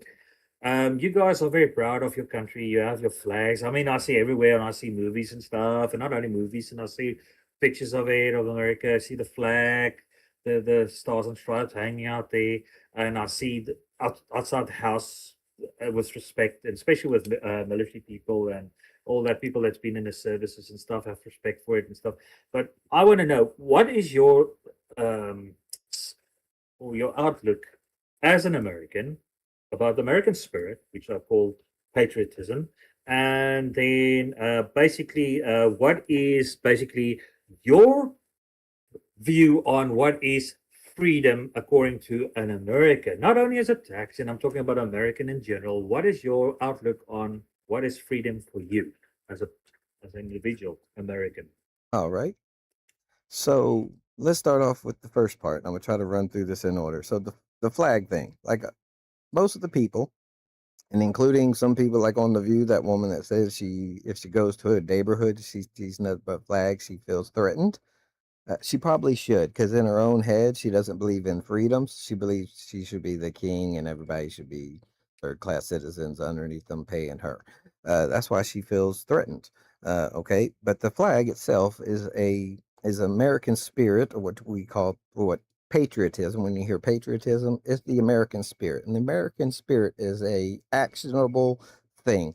So when we go to Panama to do that Panama thing, when we go over Iran and stop them from having a nuclear weapon, when we tried to do the same thing in Korea, we ended up North Korea having a atomic bomb, so we failed there. That's why the war in Korea we call failed, because they ended up with a new, and now they're a threat to all those nations around there, with China and Russia backing them up on their research to get further and further so they can join the fold of hitting California from around the world, right? And so that's another threat added. We failed there. So anyway, so the American spirit / patriotism, that's an action, and we do actions to literally help the whole world. We're not just thinking of ourselves, but yes, it has to start here first, and that way we can see if it works. And if it does, that's where the secondary notion of pride comes from. When they're like, "Oh, them Americans are prideful," or whatever, and they're trying to use it as a bad word. But that's just a secondary effect of something that worked out great for everybody, right? So patriotism is the fight of everyday life and the actions that you do to remain with the Constitution that we know for a fact will give people their freedoms and cause wealth and prosperity and happiness, and at least safety to a certain degree, right? A higher class of safety in your neighborhoods, in your cities, in your states and stuff. So that's the outlook of like why we have flags everywhere. As you go into Walmart, there's 1,000 of them hanging up on the ceiling. You go into neighborhoods, they're all over. It doesn't matter if you had fought for the country, actually in the military or not. You're actually showing that you're fighting for the country through your voice, which is where war starts for us, which you vote with your voice about policies. You get the person in there, make sure he enacts those policies according to the voices. And then when he does, we are flying that flag because we are fighting every day. We're literally calling our congressmen, our city councils, our school boards. We're calling them every day, telling them, hey, you just messed up, or this just happened, fix this or fix that. Like, we're fighting every day. That's why you'll see flags on just people, like an old woman who never was married and never was in the military, and she's flying a flag. That's why she's been voting her whole life to maintain that freedom. And that's part of the fight. That's why we have that patriotism. And that's not a pride thing. Like I said, patriotism is the American spirit. In other words, we feel we're still alive. We're not beat down because we know our past is bad and we know we're not perfect today, but that gives us the chance to be patriotic, to make more actions, to make more laws, speak up with our voice, to change what is wrong today into what could be right tomorrow. And that's where we have pride when we make that happen. So that's just a secondary benefit, or whatever you want to call it, to the patriotism. It's the fight every day. It's actions you take every day to maintain that Constitution, because it's not just going to sit there if you never fight for it. It will disappear. That's the patriotism. As long as patriotism is alive, the American flag, our Constitution, is alive. The second you lose action, other people will come in, like the socialists and stuff, and literally change that system if you don't fight for it, because they want something completely different. Yeah.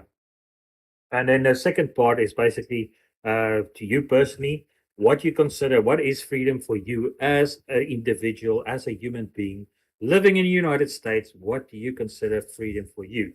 Not just freedom for everyone. I mean, talk about you personally. What is freedom for you? What do you consider as I am free to do what I feel like I'm free, basically? All right. So choice is always freedom and owning up to your choices. Okay. That first and foremost allows me to know that everything starts inside of me. Okay. So I can't determine what other people are going to do.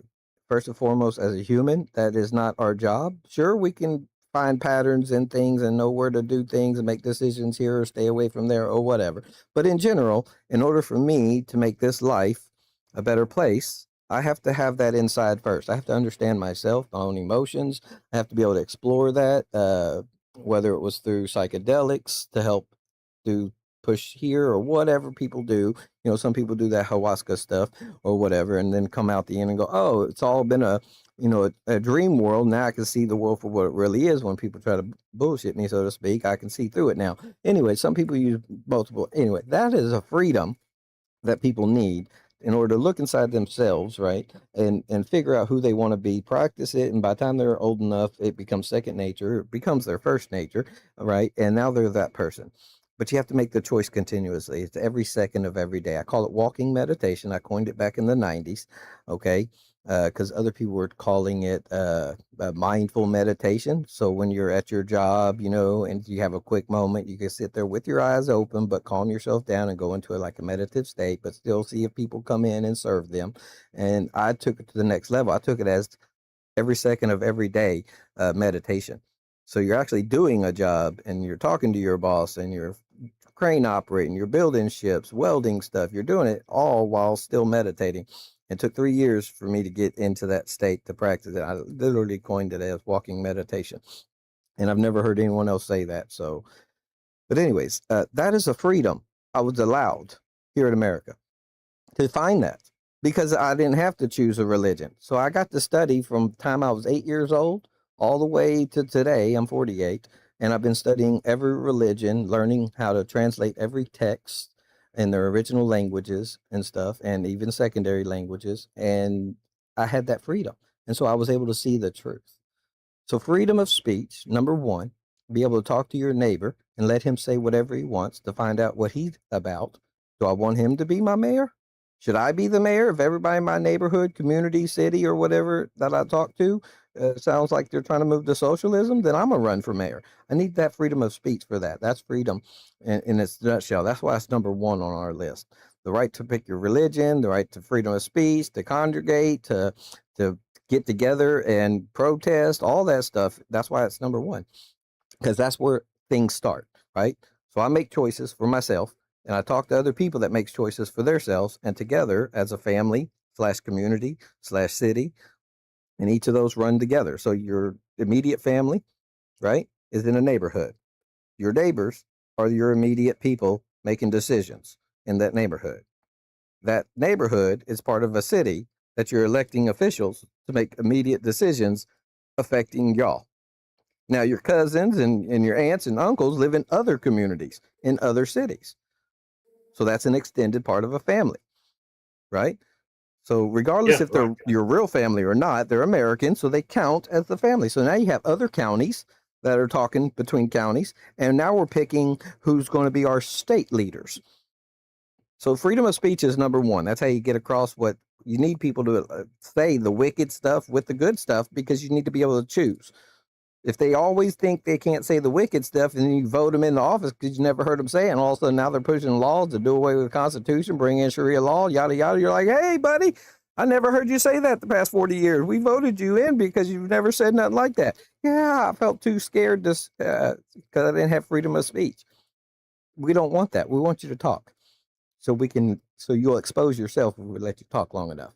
We don't want you to feel scared and hold it back. We want you to just freely say it. Freedom of speech, very important. That's why freedom of speech is number one. And that's the freedom that you're allowed. But you gotta start with yourself. I gotta make the right decisions and right choices and think right myself. And if I can find other people doing that same thing, guess what? We build a community of how it should be. And then we expand that community out with other people the same way. And now we have a state. You expand it out further. Now you have a country called the United States of America. This is why I'm not talking from a Texan perspective. I'm literally talking from an American and how Americans, the mindset of us for freedom.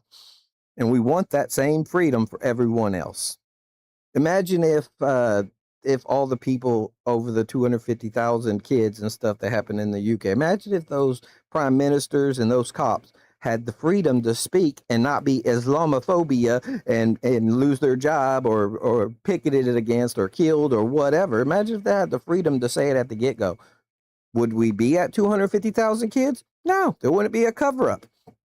They would have talked about it. The first cop to see 13 Islam people raping the first girl on the street could have spoke up about it, and y'all could have fixed it. But he felt like he didn't have freedom of speech. He stayed quiet. And years later, now we have millions of victims. You see what I'm saying? So that starts with you, though. You make the decision that you feel ashamed or you should stay quiet, right? So that's your choice. You have to own up to that. So everybody that made the choice to stay quiet and go along with this, I don't want to be called Islamophobia or racist or anti-immigration or whatever. They made the wrong choice. That is a moral decision. It's an immoral decision. Okay, that they made, and they have to own up to that themselves. Now they feel shame, and now it continues further into the future, which is why it went on so long. Now they're shamed themselves because they made the first decision. It's like the first time you ever steal in your life as a, like say a 6-year-old kid. You take a candy bar, you get to the car, your mom's like, "What's that?" "Oh, it's a candy bar." You stole it, and instantly, once she explains to you what happened, you feel shame, right? Yeah. Now you either don't do it again or you just don't tell anybody when you steal because you don't want to feel that shame again, right? Unfortunately, that Makes sense, shame yeah. can literally take freedom away from yourself. You're literally allowing yourself to block your own freedom of release. You can apologize. I stole that at 6 years old, and I know why it's wrong now. I literally, that led me into understanding capitalist ways, right? How business works, how distribution works. And in that, I might have found out I love driving 18-wheelers and delivering food all around the world, right? Going from California to Maine, and from Maine to Florida and Texas, dropping off cattle, beef, or vegetables to people so they can eat. And that might be your favorite job because you learned that at 6 years old. You learn why stealing that candy bar and why that shame, and you didn't want to feel that shame no more. Now you become patriotic. Now you change your inside choices into actions that will lead to help everyone out because you rather feel good. That's that pride, right? You rather feel good about the situation than shame about what you decide. Well, today we have too many people that don't care about the shame.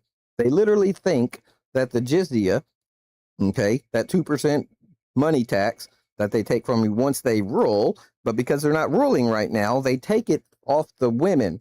That's why the rapes are happening. That's why the children's are being trafficked, and we're just cattle. We're just a product to them because we're not human.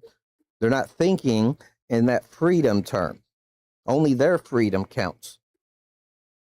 I just want to say something. I just got a message here from Big Bro. He says you should have someone with different views than you, so your channel exposes to both sides of varying issues. Yes, I know that, sir. But this is now about this individual's views as a Texan. So that's what the title says. But I do agree with you. Yes, you have to have both sides. But the problem is to get to that both sides is the other sides, as I said, don't have the ability to come and talk to you. They just want to scream you down and they don't want to talk to you. And they just say, "Oh, you're big and I don't want to talk to you." That's the problem with the other side. There's no more people who wants to talk their views anymore. But I am willing, if there's anybody that's got the opposite point of view, they are I'm willing to have them on here. They can have their point of view of it. I have no problem with that. That's the point. But if there's somebody that's got an opposite view, yes, come along. Come and say your thing. Come and say, but you have to come along and be civil about it and say your point of view and give your facts why you believe that way. I have no problem with that. I believe, as I said and I believe as my friend over here believe, I believe in freedom of speech. They have the right to come here and say their point of view and their mind as well. So that's not a problem. I'm open for that. It sounds to me like whoever just said that didn't hear what I said about the individual choices, because that's what this is all about. This, like you said, I came on here to Sudds guest, as Sudds guest, to give the real Galveston boy born on island. I'm taking that back because they should have never took it from us islanders. And I'm telling you what I experienced in my life. Pure me, nothing to do with anyone else. This is a personal, as I said, this is a personal questions about the real Galveston boy, my friend over here, his point of view. But as I said, I am going to have another a podcast again, and we can have and he's going to be on the panel, and I am inviting anybody that has an opposing view about things to come on here, give their point of view as well around, and I have no problem with that. Yeah, and I grew up in Houston, okay, southeast Houston. So basically around. Oh, it's big in general. It's fine. Okay, that's fine. And so I know about the Democrats. My friends, Democrats. You know what I'm saying? It's Republicans / Democrats. Okay, Houston, it was pretty much Democrat this whole time, my whole life. And they've been just getting stronger in it. So I know other people's feelings, but I'm not going to give that to you. Okay, but the thing is like, hold on, same as your show, my show. That's what we're trying to do here. We're trying to bring people on from everywhere. Like all my videos, if you notice, the people that I'm reacting to and I'm expanding on what they're talking about, they're not American. They're real Egyptians. Their parents are the original Egyptians. They're from the Christians. They got booted out of their place. They're the black people in America that went through the system, correctly made the right decisions, and became cops, lawyers, judges, and now they're doing news shows and telling it like it is. And so I'm getting as many opinions from all over the field, but I'm not going to entertain PSYOP. So if you're going to come on my show and pull a PSYOP, expect for me to expose it right then and there. I'm gonna let you talk, and I'm gonna let you say more, but I'm gonna keep exposing it each time. So that's why people typically don't want to join our shows, because we're gonna call them out right there on it, and they're gonna have to explain why they said that, and they're never gonna explain it, but we'll give them the chance to. Okay, all right. Just hang on there, TC. No, I'm just saying to you, I understand what you're saying. I'm just saying in general, what we are basically saying is, I understand where you're coming from, which is good. I have no problem with it. That's what I'm just saying. I'm actually agreeing with you. I'm not disagreeing with you, but we're just giving our point of view to say to you as well and to the general people that we have no problem with anybody coming from the opposite view coming here, because we want that. And I really actually encouraging anybody that's got the opposite of view on what I'm actually just doing the interview basically. But if anybody that has the opposite view of what we're saying on here, that's the point. I want you to come on here. Yes, give reasonable explanations to what you believe and why you believe it. That's what we want to hear. You can change our minds. We accept truth. Or me, I'm talking for me now. I accept all truths and instantly integrate it into my life. That's it. So until it's a full-blown, you have to get me to the truth part first. It can't be a speculation, a theory, yada, yada, right? Like, I don't say the Big Bang is how we started, okay? Because that's just a theory. Sure, we have some evidence that kind of relates back to it, but that's from our visual perspective, and we already know our vision, when you record something, it changes the effects. The split experiment and stuff like that all shows that. So us visualizing and trying to record the Big Bang, that's why it's still a theory. It's not truth. It could be, if we look at it in a different light, it could be a whole different way, and not the Big Bang. Right? So that's not a truth to me. That's just a theory. But if you can get it down to 100%, it becomes truth. And I instantly integrate it in my life. So if somebody comes on our shows, or his show, my show, because I'm going to watch them, and they convince me, I'll accept that. I'll instantly start speaking with that. I'll research it myself and make sure verify it, of course, like always. And then I'll add it into my life 100%. No, I don't resist the truth, ever.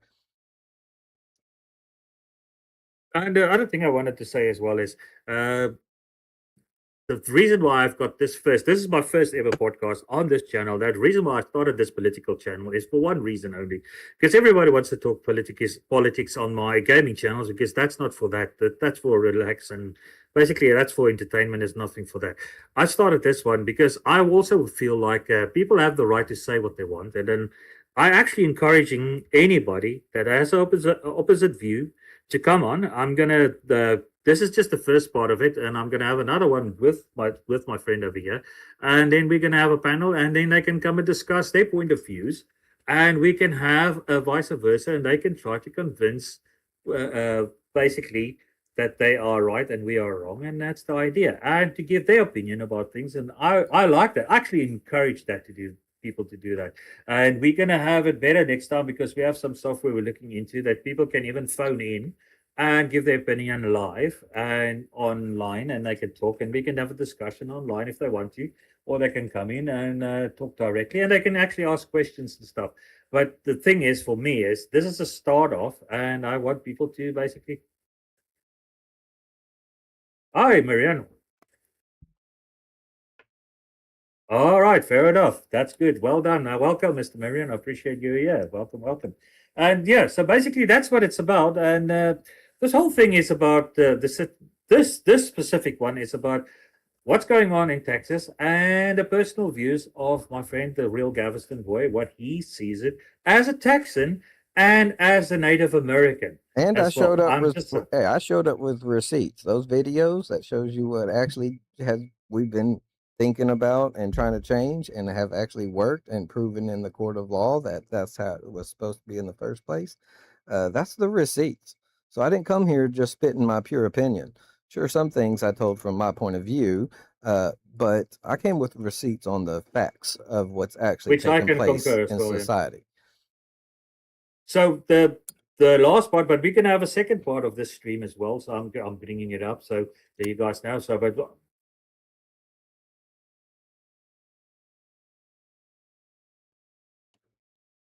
yes, I'm going to definitely do that. That's what I'm just going to say now.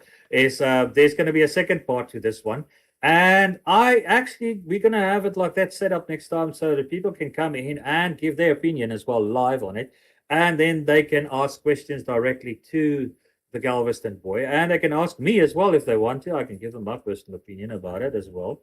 That's not a problem. As a moderator, as a host of it, I actually encourage them to do so. Now, the final part before I'm closing up the stream is I want to talk now about New York, the situation in New York, and socialism in general. Um, Mr. Galveston boy, I want to ask you something. New York is a mess. I can see New York's a mess. I read what's going on there in New York. People are leaving the state, not only the state, but they leave the city as well. Because what's going on there with Mandami, he's not basically running that city like it should be. He's actually stuffing it up. Everything that Giuliani built up is completely destroyed. It's lawlessness I've seen there. Businesses are leaving. Um, what is your take on it? And I mean, I don't like socialism. I'm from Well, Africa. I hate okay. socialism and I hate communism. Well, remember So when I was just talking like, about Texas and the Proposition 2, where they take the money out of the city and put it into the county? Well, in New York, the city, when Dami came in, and he's literally taking that same idea and just forcing it through. So now the city no longer has their money, and now the counties no longer have their money. The boroughs, right, is what they call them, the Bronx and so on right. and so forth. And now just the mayor has all that money and he gets to decide where it goes. So guess what? He gets to choose that it's going to be socialist, buses are free, yada yada, free grocery stores, free this, because he now owns all your money and you have no say so, right? So he did that, and we're saying it failed. We're saying like, oh, if you're going to open up a bunch of stores with free food, how are our stores going to make money? So we have to go somewhere else. Capitalism cannot survive in socialism programs. So they move. They go to Florida, Texas. Texas has the most relaxed laws on tax wise and building a business for a reason. We want you to start a business off and not instantly be burdened by all this crazy stuff and you fail. We want you to succeed. That's why Texas has literally been the place where these companies are moving to. SpaceX, Tesla, factories of like ESMC, which is the factory that makes all the chips in Taiwan. They're going to build a factory here. This is why they're coming here. Uh, it'll be cheaper. We don't have a state tax. Okay. New York has a state tax, and look what's happening. It's literally keeping people from fixing buildings up, right? And so now your buildings where your renters are at are falling behind and rent climbing even without repairs. And so now Madami's like, oh, I'll use that as an excuse to make a law to take it away from them for the state to confiscate it. And now it's a social building that the state owns. See, it's Yeah, a true. never-ending chain of dominoes that fall, and he can use the next one to blame something and make you convince you to keep giving it up, but it'll never stand tall. It'll always fall, and it calls the next problem, and that'll be the next problem. He wants you to keep voting for him to keep doing stuff until you wake up and go, "Hey, it's been 12 years of you failing. We're no longer New York, the New York Stock Exchange, financial capital of the world. Now we're just some third world Somali country." Yeah. Well, my friend here online said socialism doesn't work. Basically, communism in all cases, which is true. Social security, food stamps, etc., are all But examples now, of socialism, which is true. And just basically, I'm going to talk out of experience. hold on. Let me Before, say something before you go on. For New York specifically, just like I'm Texas specifically, you're going to want to get Jag on. yeah, I'm definitely going to get him on. and because he is from there, he's Puerto Rican, and he's a New Yorker, so ex-New Yorker or New Yorker or whatever you want to call it. They always stay the same. They like their New York Yankees, their basketball or baseball team and stuff. But in any case, that's something else. But yeah, basically, when it comes down to out of experience, what I see with socialism and stuff like that is the problem with the whole thing is people think that socialism is this great idea that everybody gets help and there's no such thing as poor people. No, what they create is the upper class, which is in charge of everything. They have everything. And then you have a lower class that has nothing. And they don't have anything and they will never have anything. And they all stand in queues and stuff for food. And they have, it's like war times, like you get the rations, you get only that side of bread, you get so many eggs, you get that, and that's about it. And if everything fails and everybody goes hungry, but the ones on the top, oh, they have everything. So it's not a good system. Not just It's a bad everything. system. Madami just gave himself a raise. Exactly, that's the point as well. They get all the money, they have all the wealth, and the rest of the people are going to suffer. And that's always the case. And unfortunately, you can't win with that. That's just my personal opinion about it. I mean, if you think, and I'm willing, and I'm basically putting the doors are open for you communists. If you can change my mind and say communism is a good idea, I'm going to give you 20 million other reasons why communism is failure and why communism is actually evil. That's basically what it comes down in a nutshell. So you can't convince me. You can try.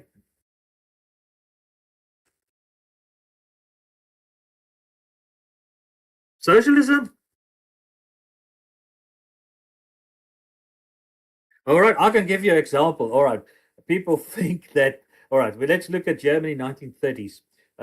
People say, oh, that's a right wing. No, it's left wing. And there's actually National Socialism, which is a similar thing as socialism, exactly the same thing. It's just a different way of doing it, but they were evil people, and it's an evil system. The same with Stalinism. That's full-blown communism, but they all are derived from the same cloth. Socialism on any form, if it's National Socialism or if it's socialism or communism, killed more people, destroyed more people's lives, destroyed more countries than anything else. There's Khmer Rouge in Cambodia. There's Mao Zedong of China, which is still going on today. It's just a flavor of, it's just a bastardization with semi-capitalism, but still communism, and the people underneath is still suffering. And it's the same thing as authoritarian systems. People have no rights.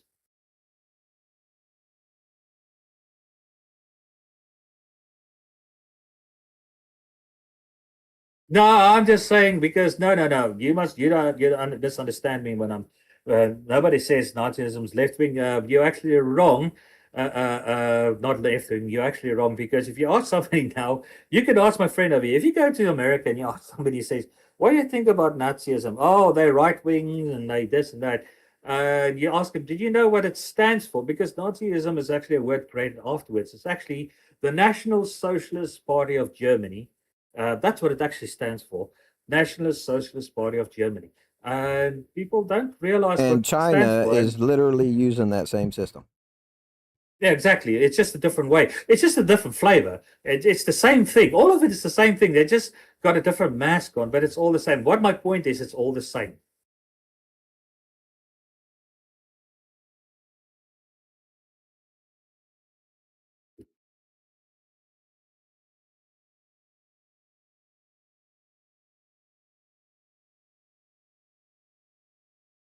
You're right. There need to be free marketplace, and the free market is definitely not socialism.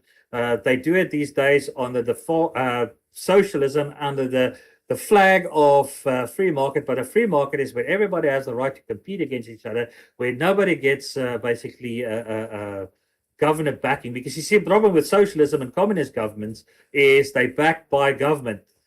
Look, can I say something real quick on this socialism thing from my own experience here in Texas? So growing up in Texas, we felt that socialism is a good thing in the hands of the people, not the government, the people.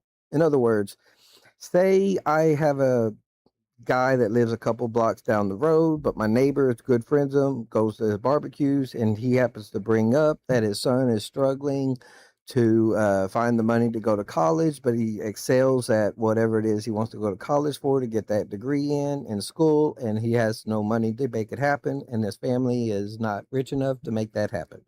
We will create a .org, a real organization, okay, a charitable organization, and we will do barbecue fundraisers, whatever fundraiser, just like Boy Scouts and stuff used to do for their fundraisers, and get the money together and put that kid through freaking college. That is where socialism belongs, in the community, and you control the money. So the 15, 20 donated people are literally setting that Bob Martinez is going to get this grant. We did come up with 32,000 to cover his 4 years of technical school or whatever. And when we hit that mark, Bob gets it, right? He gets that money. He goes to college. He gets to buy a car, pay his tuition, buy his books, do his thing, a little apartment, whatever. We'll raise that. That is socialism in America's eyes. Not give it to the government, and the government chooses where they use it. It's the community. That goes back to the first thing I ever said here, which is family. Family extends to the community. The community looks out for the city and the county. The counties make up the state. If everybody looks at it that way, and if you want to take on problems in your city like homelessness, then you get together with the people in that area and you'll put $10 each in, you get 1 million people in your state. That's $10 million. Y'all can go build homes for these homeless people free and clear, and then worry about the little $1,000 at the end of the year tax, right? Set up another fund to do that and help them get off their feet, get a job, start saving money. Then they can move up to a new house, get a family, get a car, and have a career, yada, yada. And then that house opens up for the next person that's down on their feet.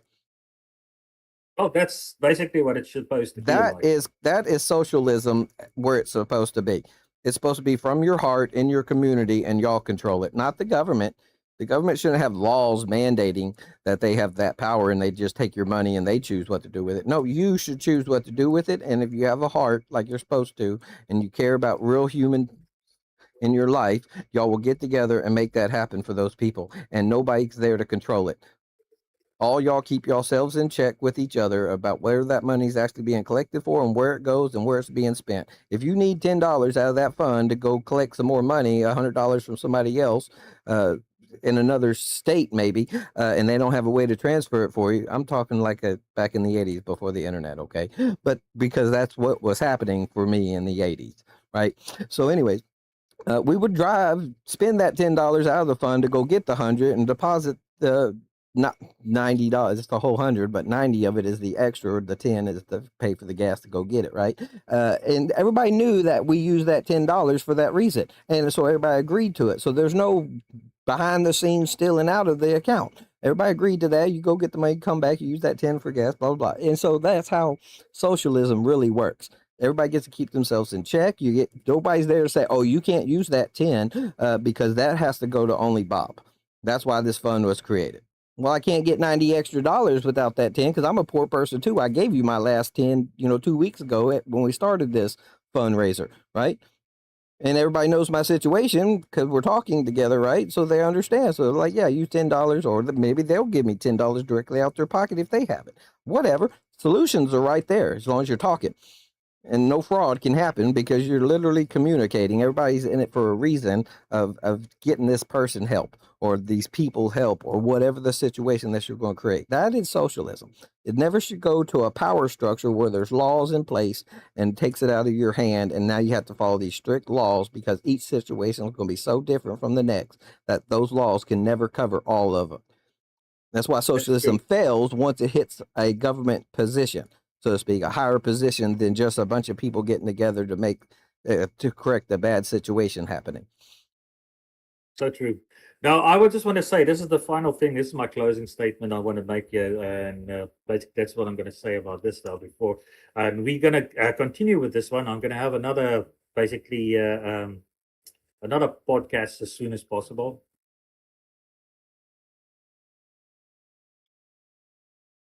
Thanks for that opinion. That's quite correct. What I want to say is I'm going to have a next one with my friend over here, and I'm going to invite anybody else who wants to come in to come and join us. We are going to get some software going that we can basically have people call in as well. You can call in and directly talk to us as well over over the podcast and stuff like that. And you can give your opinions. I'm looking forward to that. We're going to get that sorted out and get it all right. And it's going to go much more smoother. This was my first one. I hope you guys have enjoyed it. Please don't forget to like and subscribe. I've got my friend, TheReal GalvestonBOI. I've got his link there for his channel there. Please go support him and give him a like and subscribe as well. He also recorded it as well. And please give us feedback. Don't be shy. Tell us what you think. And if you disagree, please do that as well. It's your choice. It's freedom of speech on this channel. You can say your mind. I mean, that's the point. And if you do want to come on and you want to talk to us and debate me and my friend over here, you are welcome to do so. You are free to do so. And I'm looking forward to that. And if you want to debate me, I would like that. And whoever you are, and you can try to convince me otherwise. And then Yeah, and just a extra in there, we don't bash people. Even when you no, give us something completely crazy, so to speak, or nonsensical, we'll just ask questions to further figure out how you connected those ideas or events or whatever, and try to get a clearer picture of how you got to your conclusion, right? And so we're not going to be like, oh, this guy's retarded or whatever. We're not going to do that. We literally are just wanting answers to questions and wanting to figure out how you got to that idea. And if we can figure out how you got to that idea, it's easier to help you break down if it is nonsensical, uh, of how you got there and where you went wrong and which step enforced the next step for you to keep continuing down that path to end up at the complete wrong direction. It makes it easier for us to understand so that we can help you out. But if you can connect it all together, you can change our minds instantly. Like seriously, yeah. like And if for you me, anyways, if you can I'll make No, I'm the same. If you can make sense and it makes sense and it is truth, and then you can prove it with receipts and stuff, then I will say, all right, I'm wrong. I will change my mind. You change my mind. I'm not a man that doesn't get my mind changed. I'm a thinking human being, and if you can change my mind, that's a good thing. But I'm just giving the open invitation for you guys. So we're going to work in the background, me and my friend over here, to make it even more accessible for you guys to come and give your ideas to it. And thank you all for being here, all the people that watch it. Don't forget to subscribe and like, and also join my friend over there. And I am thinking of getting another friend of mine to come on as well to give his point, because he's a New Yorker. I want to get definitely get his mind on New York, and since he's from there, and he always jokes and makes laughing about it. He says, "I'm the nasty New Yorker." That's what he called his previous channel, but he's not really. He's actually a big soft teddy bear. Uh, he's a nice chap. He's a nice chap. I love him to bits. And yeah, I want to get him on as well and get his point of view as well, and which is a good thing. And I would love to see him come and talk and raving and ranting like an old grandfather. Mean old grandpa. No, not really. He's not really. My nickname for him is the Gremlin, but that's what this channel is. I'm a Gremlin too. So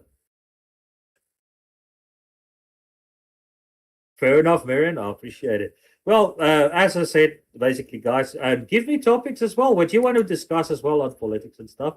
Do send through. Me and TC are part of the panel in any case, and we will discuss you in any case, and we'll come on and we'll discuss you and stuff. And I'm thinking of making the panel a bit bigger in the future and getting more people in on the panel, a part of the Gremlin studio, and we can discuss and debate things. But thank you very much for being here. And I want to say thank you for you being here, TC. I appreciate it a lot, my friend. You are a superstar, and I thank you very much for your input. I really appreciate it, to get it from a real Texans point of view. And we're probably going to have something about on. We are actually at the moment, so this was about Texas. But as I said, give me some feedback, guys, about what you want to discuss with me and TC. As I said, we are open for it. And as I said to TC as well, thank you very much for being here and for being a real straight up Texan. I love it. And I wish I was over there. I can visit you for that big bragging of that barbecues you're having over there. It sounds like very yummy, and I really are jealous about that as well. Yeah, we So love all our Southern cooking. We love our soul food, which Jolly. If you've seen Jolly on YouTube, JOLLY channel, they're two Brits Yeah, that I went saw that. to a Carolinian soul food barbecue place where they had like Jamaican style food there and stuff. Oh yeah, but still barbecue. So they had oxtail and they couldn't figure out what it was, and the people didn't tell them, "Oh, that's soul food, not barbecue. It's soul food. Oxtail is is a product of cooking in the house, not on a barbecue grill." But Oh, cool. anyways, Uh, they use Carolina Reapers over there, and one of the guys ate it like a big spoonful. oh, nice. And I got some feedback. Oh my goodness. GGC says I must fuck around, and you got to pay me first, he says. Well, Mr. GGC, that you have to wait for a long time for I can pay you because I am as broke as you can get, sir. That's unfortunately when you do my social event is looking after my mother. So that's my social contribution to life. But otherwise, I thank you very much for everybody being here. Thank you for being here, TC. We will definitely discuss the next time. We're going to have another one soon. And yes, have fun, guys. And thank you for being with us this Friday. And I hope you guys enjoyed the stream so far. And let us know what your thoughts are. And if you have any ideas on what you want to discuss as well, please let us know. Don't be shy. We'll definitely want to discuss things. So thank you very much. I'm going to cut off now. And if you want to say something before I go, TC, now's the time to say it, my man. I'll do my closing statement when you end. Just repeat that. Say again, TC. I said I'll do my closing statement for my channel when you end your stream. All right, I will do so. Yeah, just for my stream as well. Did you have anything to say for my stream as well? Oh yeah, Gonna... I'll go ahead and say what I was going to say, which is in the comments down below. If you're from a state, a city, or whatever, and you want to discuss topics specifically in there, and you know about it, we definitely put these comments down, and we'll make some kind of scheduling thing and pick people to come on and talk about it. And that goes for people around the world because Sudds is in UK from Africa. We got people from New York, Galveston. We want people from Egypt. We want people from around the world. So if you want to have discussions, literally put where you're from and what you want to talk about, and we'll try to do some research, come up with questions or insightful questions to help you expand on what you're talking about. We'll also do that on the fly. So, like I said, think about hitting that subscribe button for the channels. Buddy Jag might start his own too.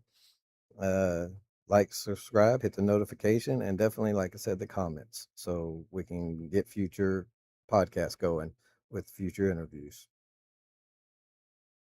All right, thank you very much. And signing out. Have fun, guys. And I'm gonna edit some of the stuff on this channel just to make it a little bit more smoother because we had a bit of a hiccup in the beginning. But that's how it goes with the first one. It's always that first one, but it's fine. I enjoyed it, and I thank you very much for everybody. I appreciate it, guys, and have fun. And I'll see you next time. Cheers. Love y'all. Peace. All right, there we go. We're offline, sir. Offline. We've done it.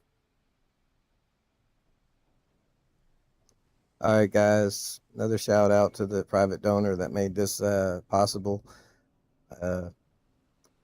Just here to say, love y'all. Have a good day. And be your own agent.